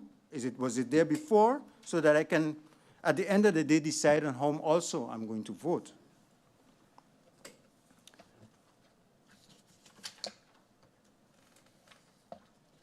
Madam Chair Lady, through you, there is a lot going on. The Member of Parliament before me talked about the high rise in crime. There is a lot going on in the community. And as much as I see the law enforcement officers out there doing their utmost best with the limited tools that they have, somehow I feel we're still losing the war. Somehow I feel we're still losing the war. And my question to you, Madam Chair Lady, through you, Madam Chair Lady, is what exactly is the status of each and every one of our justice ministries? In regard to, for example, the departments are supposed to have, for example, 5 persons. Is all positions filled, or is it 5, but they only have 2? What is the status pertaining to our justice ministries? I spoke about, in one of my previous presentations, I spoke about putting back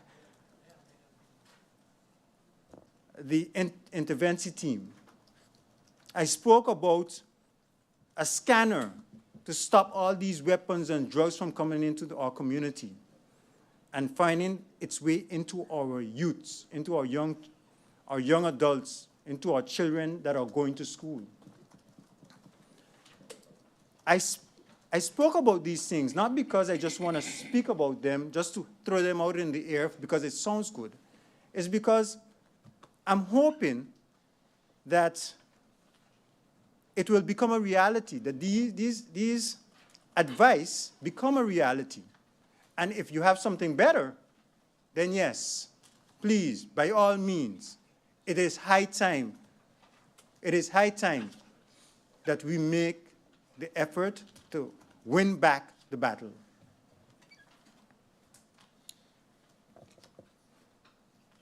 We talk about GB. Each and every one of us is a victim when it comes to GB, because all of us live here. Some of us have generators. I don't. Some of us don't. Compared to a couple months ago when we had load shedding on a constant basis, things have slightly improved.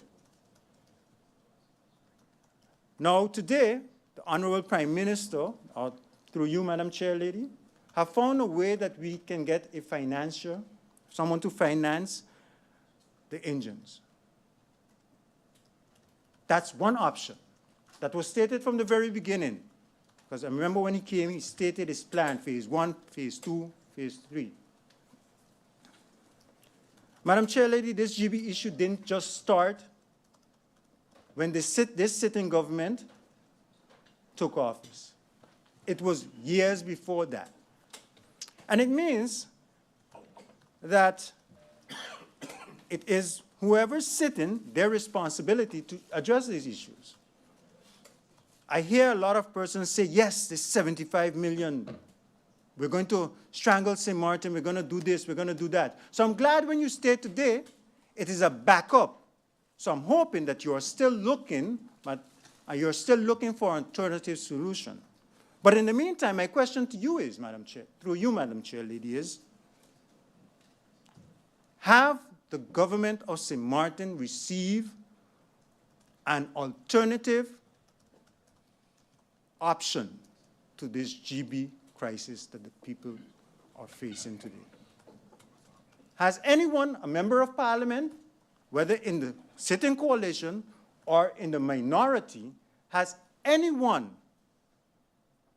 even within the ministries, brought forward an alternative to this solution? Madam Chair Lady, there's a lot of other questions that I can also pose at this moment. But what I will do for now is to reserve the other questions for the second round. But before I do that, let me just add one more question in there. In the media recently, there has been a situation with regard to Prince William Alexander School, our one special needs school. It's in the media. Is it possible, through you, Madam Chair Lady, that the Minister of Education can please give us a breakdown of exactly what the situation is, how we can assist, so that we can figure out how we can assist? Because if what I'm reading in the media is true, this cannot go unaddressed. Madam Chair Lady, I reserve all my other questions for the second round and looking forward to my answers. Thank you.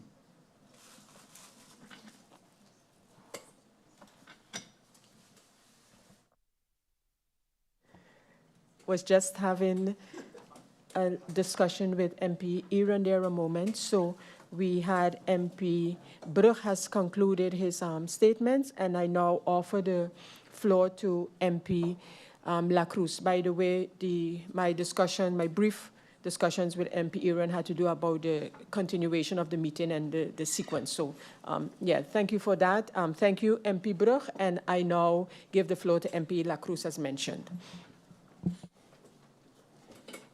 A blessed afternoon, Madam Chair Lady. Thank you, SG, Minister of Finance, your support staff for your presentation, other members of Parliament, and my fellow colleagues, those in the Tribune, and those listening through all the social media platforms.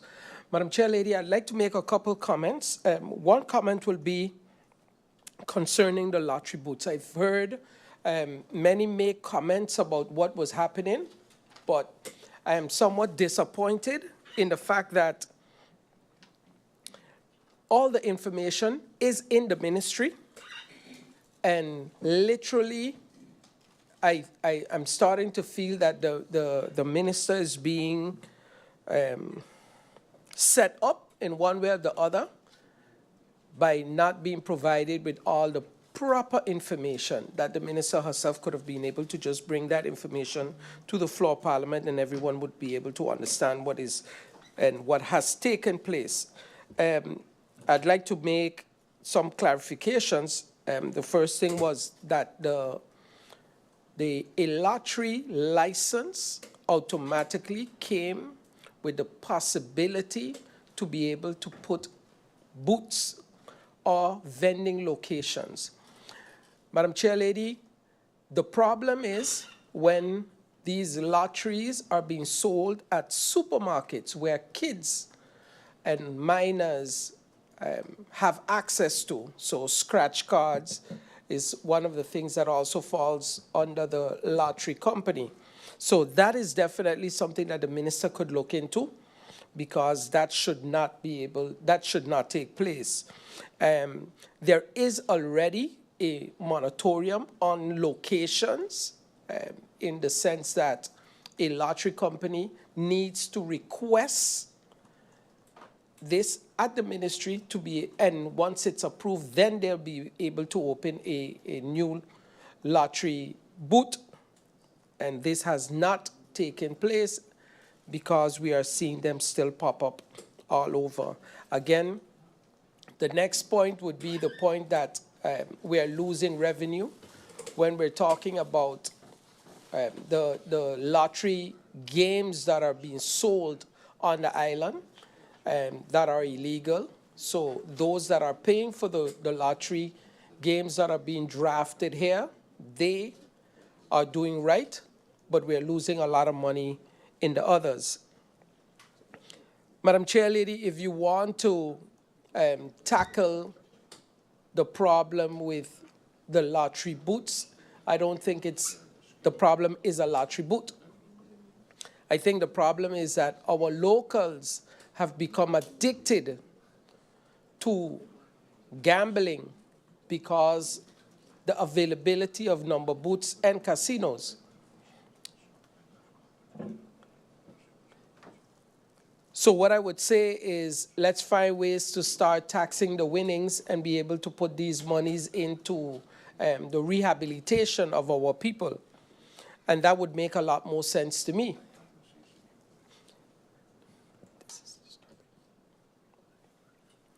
Madam Chair Lady, another idea would be we have a problem with the excessive use of alcohol here on the island. Let's find a way to start taxing the sales of alcohol and allocating these funds to the rehabilitation on our island. Madam Chair Lady, we're building a beautiful center, a hospital.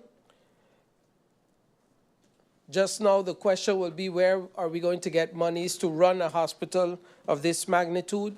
Let's start taxing tobacco. Once we have that in place, we then can allocate this to a specific budget post that will go to our cancer center. Let's start taxing sugar products and allocate this to a diabetes center. These are all things, Madam Chair Lady. Let's start taxing prostitution. Send these monies to the Minister of VSA's budget for helping single mothers because the fathers out on the road roaming in the night.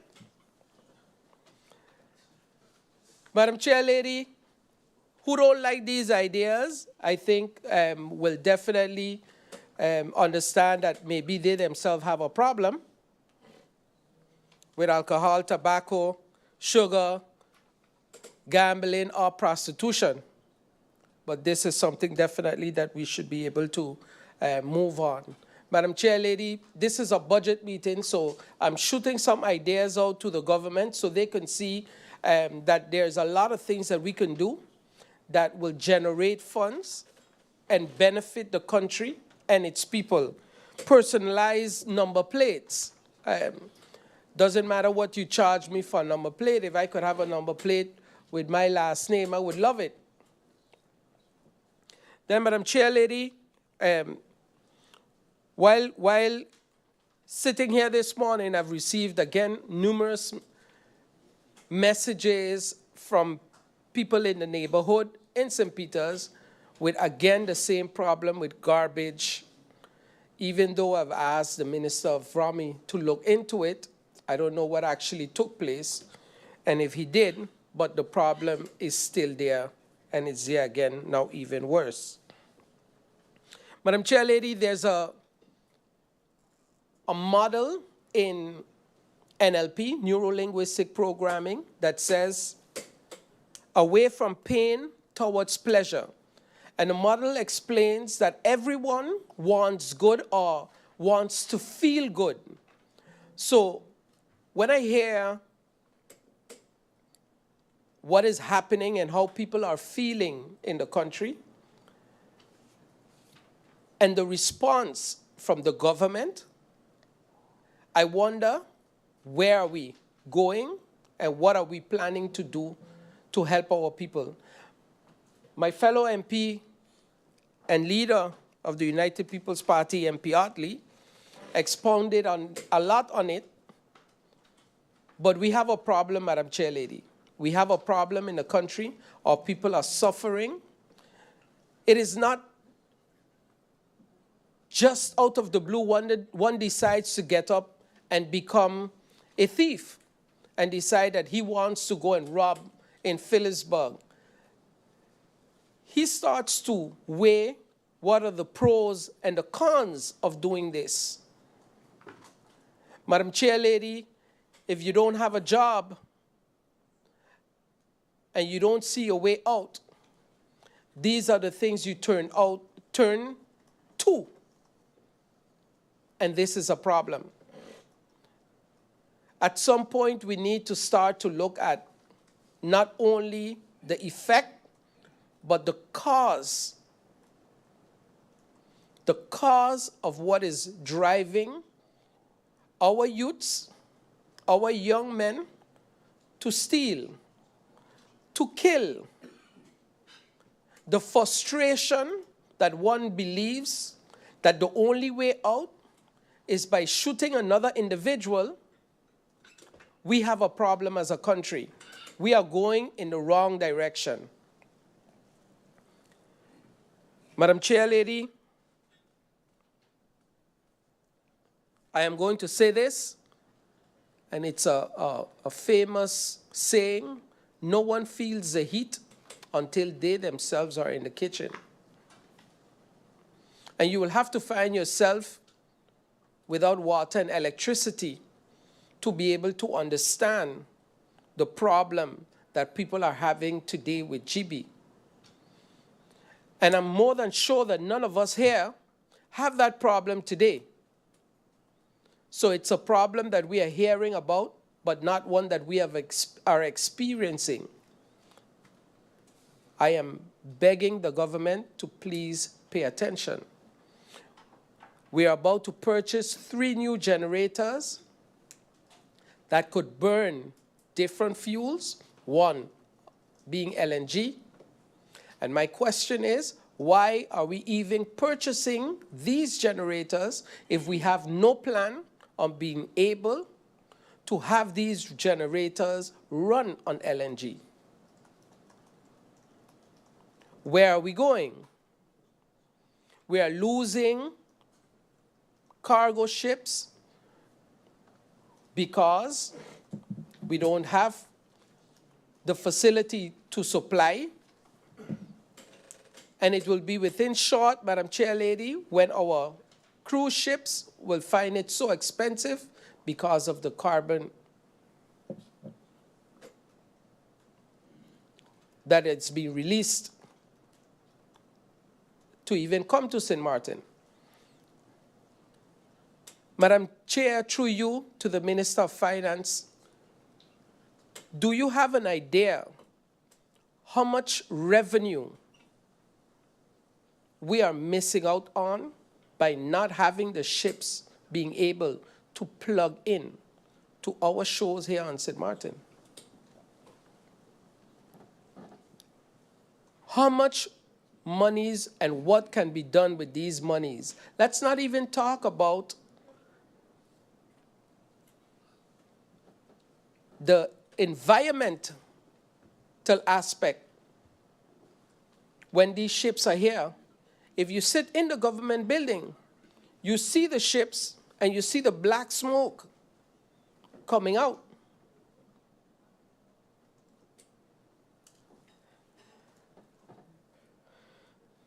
Madam Chair Lady, food for thought.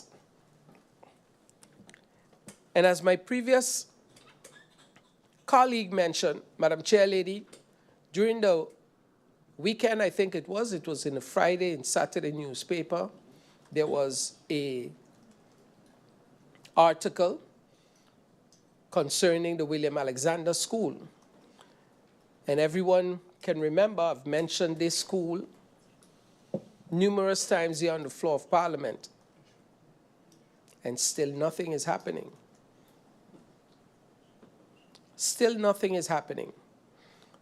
It is impossible, Madam Chair Lady, that teachers have to take from their miserable salaries to purchase copybooks, papers, ink.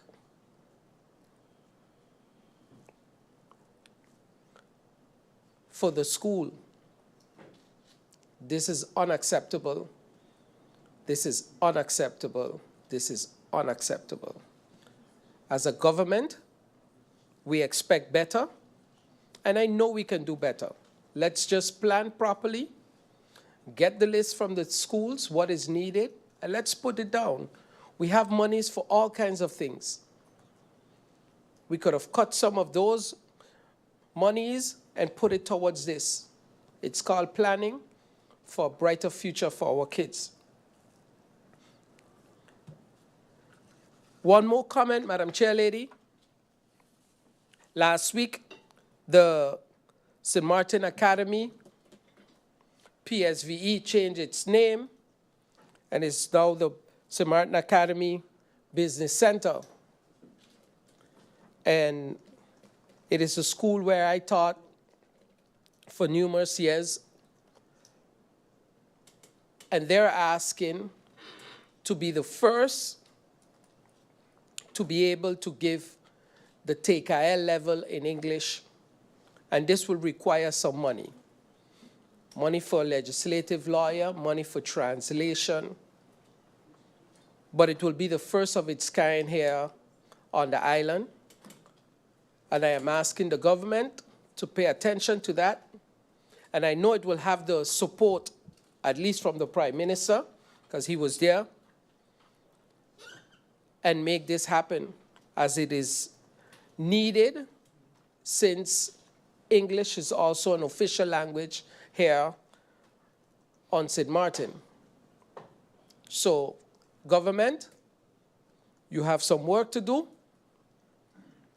and we're looking forward to seeing the 2025 budget in Parliament to be discussed as soon as possible. Thank you, Madam Chair Lady. Thank you, MP La Cruz. Members of Parliament, there are no other speakers according to the speakers list. I see there's some seemingly consultation going on.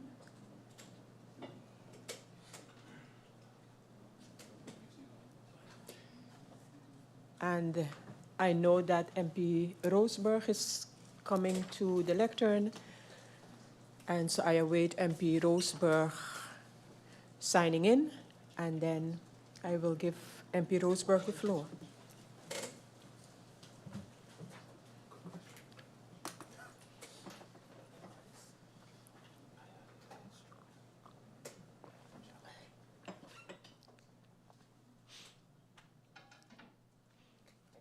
MP Roseberg, you have the floor.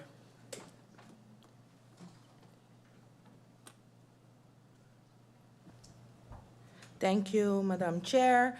Thank you, Minister of Finance, sorry, for the presentation. I missed the part, seeing that I was a little delayed. Blessed day to my honorable colleagues as well, and the ones visiting in the Public Tribune, the ones listening online. I want to make a few remarks through you, Madam Chair. First of all, I would like to say that I do find it unfortunate that because of deadlines, which I understand there are deadlines, we as Parliament have to adjust our agenda. We should really take that in consideration in the future, seeing that we are currently, in my opinion, walking behind the facts, and that we are currently being rushed in this honorable house is not a nice feeling. Although I do understand that there are deadlines, but I do think we need to take a stand. That being said, a lot have been said by my colleagues, but I would like to add a few points. For the past few months, I have been addressing the rise in crime and how to tackle this, seeing my background as a criminal defense attorney and seeing it firsthand. This is also the reason why I have been asking a lot of questions in regards to the crime fund. I therefore find it pretty shocking to see, through you, Madam Chair, that we have currently a crime fund that is operating without a policy plan in effect. That is in violation with the law. And I keep on asking myself how that is possible. When I ask questions in regards to the budget amendment meetings we had in the Central Committee, it was answered that I was going to receive this draft policy plan, that it is the intention to draft a policy plan on a yearly basis, that they're currently working on the legislation in regards to the crime fund. So I'm asking myself, like, what is really going on, and how is that possible? Because if we're talking about this topic, and if we're stressing about this matter that the rise in crime needs to be tackled, let's at least tackle it based on the legislation and the policy plan that needs to be put in place. That's also the reason why I have submitted a Central Committee request for the Committee of Justice to come with a roundtable meeting, not to tackle the issue which we already know and the different reports that have already been written in regards to this matter. No, to come with concrete action plans in regards to that, and to make sure that we can make use of the crime fund to tackle this matter, especially seeing that in the different meetings that we had in regards to the budget amendment, it was communicated by the current Minister of Justice that the crime fund is being used to tackle the crime in regards to purchasing new police cars. But then on the other hand, the crime fund can also be used to tackle the current projects in regards to tackling the crime within the communities. And one of those plans have been one of my community safety project plans, which have been submitted the beginning of June, which also tackles the rise in crime in the communities. And this project will tackle the social but also the economic issues. And once you want to lower the crime, we need to improve the quality of life of the people of our country. So when you tackle poverty, you will tackle crime. And this can be done through the crime fund. So therefore, I was in the beginning thinking about coming with a motion in regards to this, but I'm not doing it. And why not? Because at the end, a motion is a wish. And seeing that I am part of the government and I'm part of the current coalition, I will make sure to monitor the matter and to monitor that the crime fund will be used how it should be used, and that we will be looking at adjusting when I will receive the policy plan, and if the policy plan isn't tackling it as yet, to adjust it and make sure that there is a two-way street to tackle this crime fund, to make sure that it will be used for justice-related matters, so as purchasing police cars to tackle the crime on one end, but on the other hand, as well, to tackle the crime, making sure that the community can feel it, that the community will be benefiting from those projects. Same as, for example, in Curacao. I have written an article in regards to that, so it will make sure that the community can feel the changes and can also benefit from those changes in regards to creating jobs and opportunities that will tackle the rising crime from within the communities. That being said, Madam Chair, I would like to tap shortly in regards to other motion that a colleague MP mentioned that he will be bringing forward in the second round. I'm not being sure if I will be there in the second round. Seeing the current changes, I do want to make a remark in regards to that, because also I do believe, and I have been mentioning it for the past few months as well, also a proposal has been submitted in regards to that, and I have also brought it forward in the Central Committee meeting in regards to the relief to the community and in regards to the compensation in regards to GEBE. So therefore, I know there's a proposal there already, and that's why I myself didn't come with no motion in regards to that, because I'm awaiting for the execution of that proposal, or the adjustments made to that proposal so that it can be executed. But therefore, I do understand the importance of having relief for the people of St. Martin, because electricity is a basic right, and I do not understand that up to now, we as the people cannot enjoy our basic right. And if you cannot enjoy your basic right, at least until we will come to where we need to be, we need to have some kind of relief and understanding, and the people will only understand when they feel it and there's understanding on their side as well. That being said, I still will await the outcome of that proposal or any other proposal in that regard. And then I believe I will leave it for that at this point, Madam Chair. I think I addressed most of the points that have my attention in regards to this and which have not been brought forward as yet. I thank you. Thank you, MP Roseberg. Are there any other speakers at this time? I would invite you to do so before we break for lunch, so that then ministers can start to work on the responses to the questions already posed. So we do have MP York, MP Doran at this time. MP Doran, you have the floor. I know that was going to happen one day. Thank you, Madam Chair. Good afternoon to my colleagues, to the Honorable Minister and the support staff, and everyone tuned in. Madam Chair, most of my questions basically might come across a bit repetitive based on the responses that were given.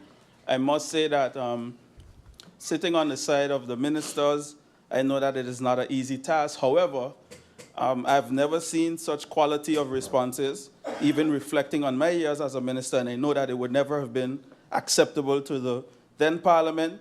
So I'm very disappointed based on that. But Madam Chair, I'll delve right into it. With respect to my question where I asked about the housing project being cancelled, I got a response from the Prime Minister that stated in April of 2024 it was cancelled. I received here in writing from the Minister of Rumi. I want to clarify that, again, the housing project via the trust fund has been off the table since April 2023. Now, this is in the official report that we receive as members of Parliament. So is it April 2024? Is it April 2023? Because if my memory serves me correct, Madam Chair, it was March of 2023 that myself, then Prime Minister, then Minister of Finance, went to Washington to make sure secure this project. I know that there were some contentions based on the timeline and it being able to be completed at the time, but we left that meeting with a yes. So I just want to get some clarity from the government. When was it? Was it April 23, April 24? And can you please provide me with documentation to substantiate the statements? Because what I'm being told here is go on the World Bank website and you're going to see that the project has been discontinued. That was not my question, Madam Chair Lady. My question was, can I be provided, or can Parliament then be provided with proof and documentation that the project was cancelled? And Madam Chair, I also followed up and I stated whether it was cancelled or not. let us know how we can assist in seeing this project come to fruition. We have a housing crisis, Madam Chair. It was stated by the Prime Minister, it was stated by the Minister of Romy. All of us in here know it. So besides me wanting the facts, because else it would make it seem that me, the Minister of Finance at the time, and the Prime Minister had imaginary dreams in being in Washington and seeing this project being approved, because that was stated as well with Wynia, that this never happened. And I stood up firm and I said it happened because I was there, and it was an idea based on the Wynia's board. So again, I am very concerned in the manner in which communication and messages are being disseminated here in this House of Parliament to the general public, Madam Chair, and I just want clarity. And besides the clarity, so I could repeat it again, I am here committed as a public servant, through you, Madam Chair, to the Honorable Minister, to see it through that this project comes to fruition by the hook or the crook. Based on my request to the Ministry of Justice to allow former uniformed officers to be able to carry their firearm at least for 5 years and then it be evaluated after, I'm glad to know that the ministry is interested in doing this, and I look forward to working with the current minister, the incoming minister, the Committee of Justice to seeing this come to fruition, because, Madam Chair, one of my main concerns still is the fact that we allow people to serve for 30, 40 years, risk their lives, put their life on the line to serve and protect us in whatever capacity, because I know when you hear uniform officers, people automatically only think on police, but I'm talking about custom officers, I'm talking about officers at the prison as well. All of these people form part in immigration. All of these people put their lives on the line every day to protect us in different capacities. And I find it quite unfortunate that after their time is up, you tell them, okay, go home, bye-bye. And they are no longer able to protect themselves with the enemies that they were able to create over the years or whatever have you. So I'm glad to know that it is a nice idea, but besides it being a nice idea, I'm missing the substance as to how we plan to tackle it to see this come to fruition. I move on, Madam Chair, with respect to the land that was issued, reissued, and again today in the presentation. I think this is almost one of the most talked about things in Vromi with respect to, again, as my colleague Irian mentioned, the government brought up the name Maho, but other things they're saying is confidential. I personally don't believe in calling names, but since it was brought up, I have to continue to speak about it so that the people that are following this meeting are not lost in the discourse. That it was issued and reissued based on a policy that I signed in January of 2024. Madam Chair, the policy that I signed to extend any decrees that were in the process of expiring was simply to allow the ministry time to complete the land issuance policy. Don't play fun and games and live different trick words in terms of trying to confuse the population by saying, yeah, I only signed it because you signed something saying that things are being extended, not those that were expired. It is clear in the registration. Now, I know for a fact that the government is running around and playing monkey in the middle with this, and they know why.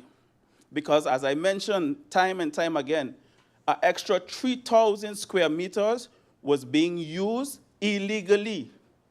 And besides it being used illegally, someone lost their job in the cadastre for misrepresenting the truth by adding extra to the drawing. My follow-up question was then, did the minister do his research and due diligence before giving an answer? The answer from the minister, I didn't sign it, it was Veronica. You know, and I find that quite unfortunate because, again, that minister stood as an acting minister of Vromi to assist the party for progress. And this is how you return the favor, by saying it wasn't me, it was them. However, you're sitting in the seat now, and you have to give account to the people, because it is quite strange that the decree sat there for however amount of time because of the inconsistencies in the documentation. Someone lost their job, and the first thing you do is come and sign it. Say, yes, we make a lot of money on it, but we make a lot of money how? Not all money is good money. Not all money is good money. And maybe there's a hidden message in we make a lot of money in it. But I want to know that the people of St. Martin benefit. So I would like to know, that's a question. Did the people of St. Martin benefit? Because by saying that we make a lot of money, I don't know what kind of money they're talking about, Madam Chair, through you. And my other question was, which notary allowed this deed to be passed, because it can be seen as a new issuance because of the additional land space that was acquired by it. I would like some clarity on that. No answer given in the responses from the minister.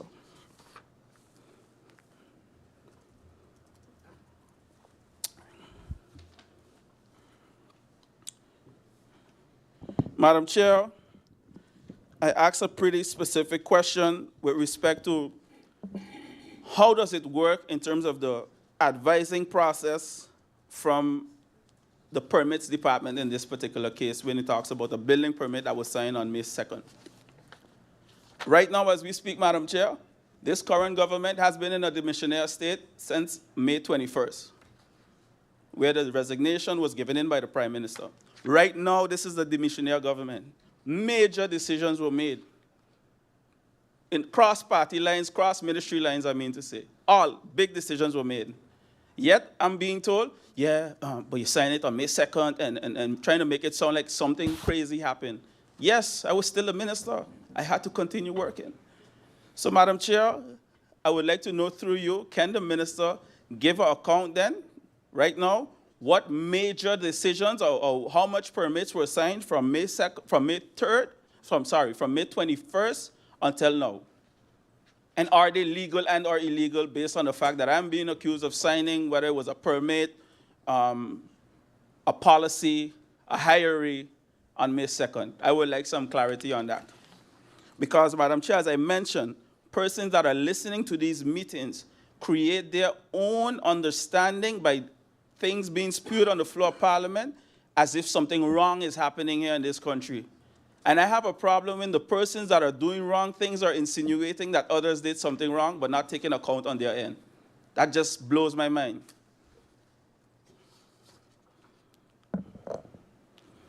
Madam Chair, when I requested clarity on the whole Well Road situation, it wasn't to show up the minister. I just simply asked a question. What is the priority when it comes to Well Road?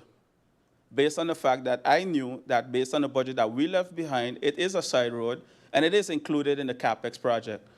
But in the haste to answer, or the haste to be, I don't know, if to show up the current members in the minority that sat in the ministerial seat before, the minister said, yes, but the good minister should know that that is a side road and not a main road. I know that. It's clear. It is a side road. You're right. Again, my question remains, is it on the priority list in terms of when it will be done? Because it's already on the list of 40 roads that has to be executed, that is already budgeted for, that the tender went out, that the work has already commenced for other roads. Simply clarity on that point. Madam Chair, I remember bringing up the topic of Madam Estate. That's basically like from when you pass the enter by Abu Ghazi Shwama straight to the zoo and Arch Road, and the deplorable state that that road is in. And we also had that as a priority. That was the first priority road. And I said I understand now, based on the FCCA and all those different things, that the Point Blanche Road took priority. I understand. But now we start on Long Wall Road. Now, I'm no minister anymore, so therefore I cannot decide the priority, and I respect that, and I respect the ministry's position. But please explain to me, this is a question, Madam Chair, through you to the Honorable Minister. How severe is Long Wall Road, or was, because they graded it already, so it's open, so there's no more discussion where that is concerned. It has to be done. In comparison to that road that I mentioned, Madam Estate, starting from Abu Ghazi Shwama, go straight back to the zoo and even continue to Arch Road. Because that is maybe not a primary road, but it is a main road that a lot of us use, and it causes a lot of traffic in the morning. So my thing is, I start to think, and I even mentioned to one of my colleagues jokingly this morning, I think I'm going to stop requesting the roads that I would like to see fixed and ask for different roads, and then it might fix the road that I would like to see fixed. Because at the end of the day, Madam Chair, it's not for me, but it's for the people of St. Martin to be able to enjoy a smooth ride. Because right now, if I ask for Arch Road again, or Madam Estate, or maybe Sucker Garden from the Flanders go up, I'm being told, hey, listen, they're going to do something else. When I ask about Union Road and all these different things, they do something different. So I'm going to devise a strategy to see how the calculation goes, to see if you point them in one direction, if they go somewhere else. But in all seriousness, Madam Chair, that road is in a very deplorable state, and I would urge the government, please, based on the 6 million that is, well, it's gone down by now, please make that the next road that has the attention so that we can alleviate traffic and allow those residents to finally get some peace. Because when I wanted to do it, we had already run up the 2 million bill that is on a monthly basis, and I had to make a choice. I had to make a choice with Bush Road. I had to make a choice with Union Road. So, Minister, please make this road the next priority. Madam Chair, I move on to questions that I had for TIAT with respect to how much the causeway has cost the people of St. Martin. I got a good breakdown from 2024 to 2035 with respect to the remainder that needs to be paid. I also mentioned, and my colleague alluded to it as well in terms of the GB motion and the DB saga, no matter how we try to twist and turn it, the causeway has driven up the cost of living, it has driven up the fuel clause, it has driven up the throughput fees and all these different things. It's tied to each other. I just would like to know, from 2014 to now, or from its inception, let me don't say 2014, from its inception, how much has the causeway cost the people of St. Martin? Because then we would be able to understand why certain things are the way they are. And then the people could have a clear understanding as to where we are and where we're going.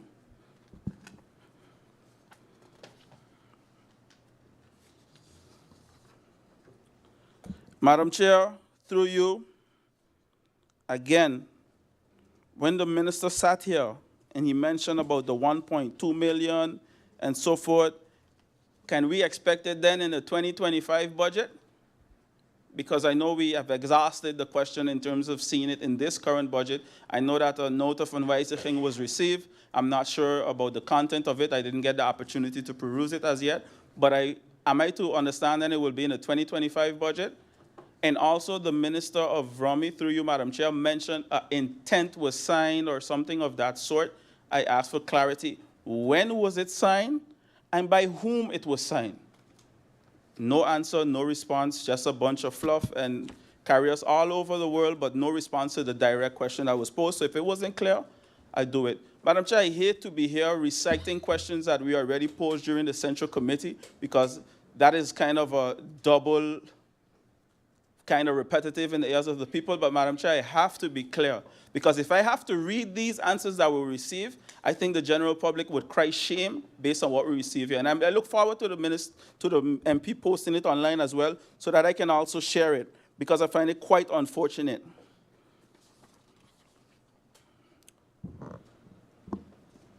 Madam Chair, with respect to the long lease policy, through you, the minister mentioned that it will take 12 to 18 months.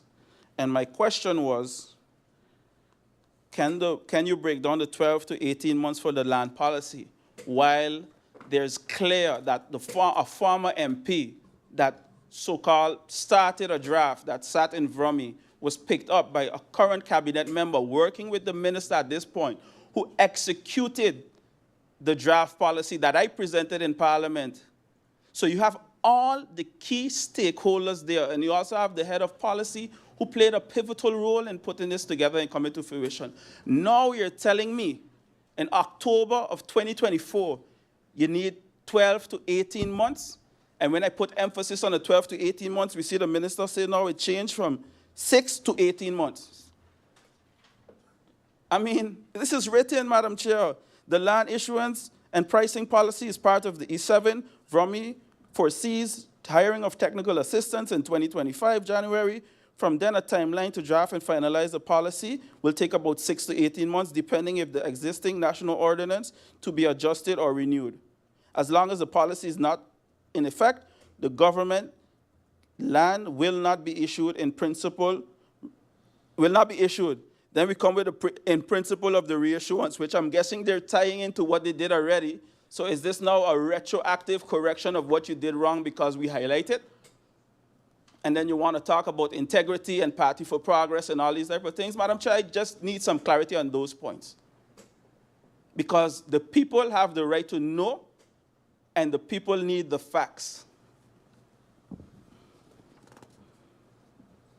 I rest my case with those clarifications for now, Madam Chair, and I can guarantee you I will not be going into the second round to rehash questions that I pose very clearly in simple English, again, so that the government can give clarity, so that I can go back to my constituents and relay what was not clear to them.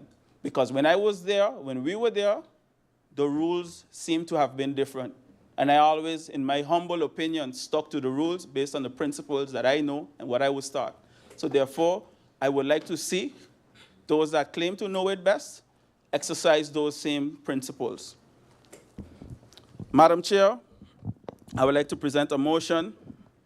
This draft motion presented to the Parliament of in the Parliament of St. Martin in its public meeting today, October 29th, 2024, considering that civil servants have not received the cost of living adjustment for over a decade until we approve it during our last tenure, that the passing of civil servants places a financial burden on their family, particularly considering funeral costs, that the current funeral assistance for deceased civil servants are set as a maximum of 4,500 guilders, which was established in 1995 and has not been adjusted to account in the increase of costs associated with funeral costs over the years, that the amount does not adequately cover full expense of funeral in today's economy, leaving families with additional costs during their time of grief, that enhancing this benefit is a compassionate and supportive measure for the family of civil servants who will dedicate their careers to serving the people of St. Martin.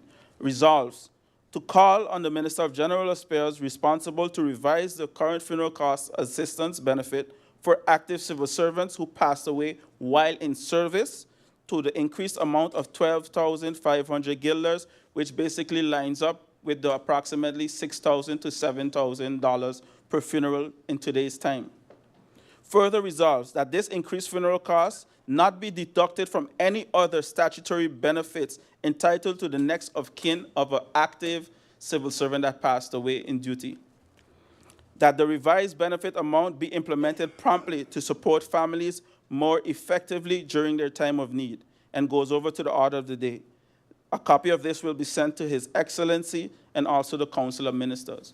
Madam Chair, I do not want for the misconception to be brought up that I'm only bringing this up now because of the current situation that our family find ourselves in, because I don't want it to apply to this situation. I want it to apply once it's established by the government. And I've been talking about this for quite a while based on the experience that I had as a member, as a Council of Ministers.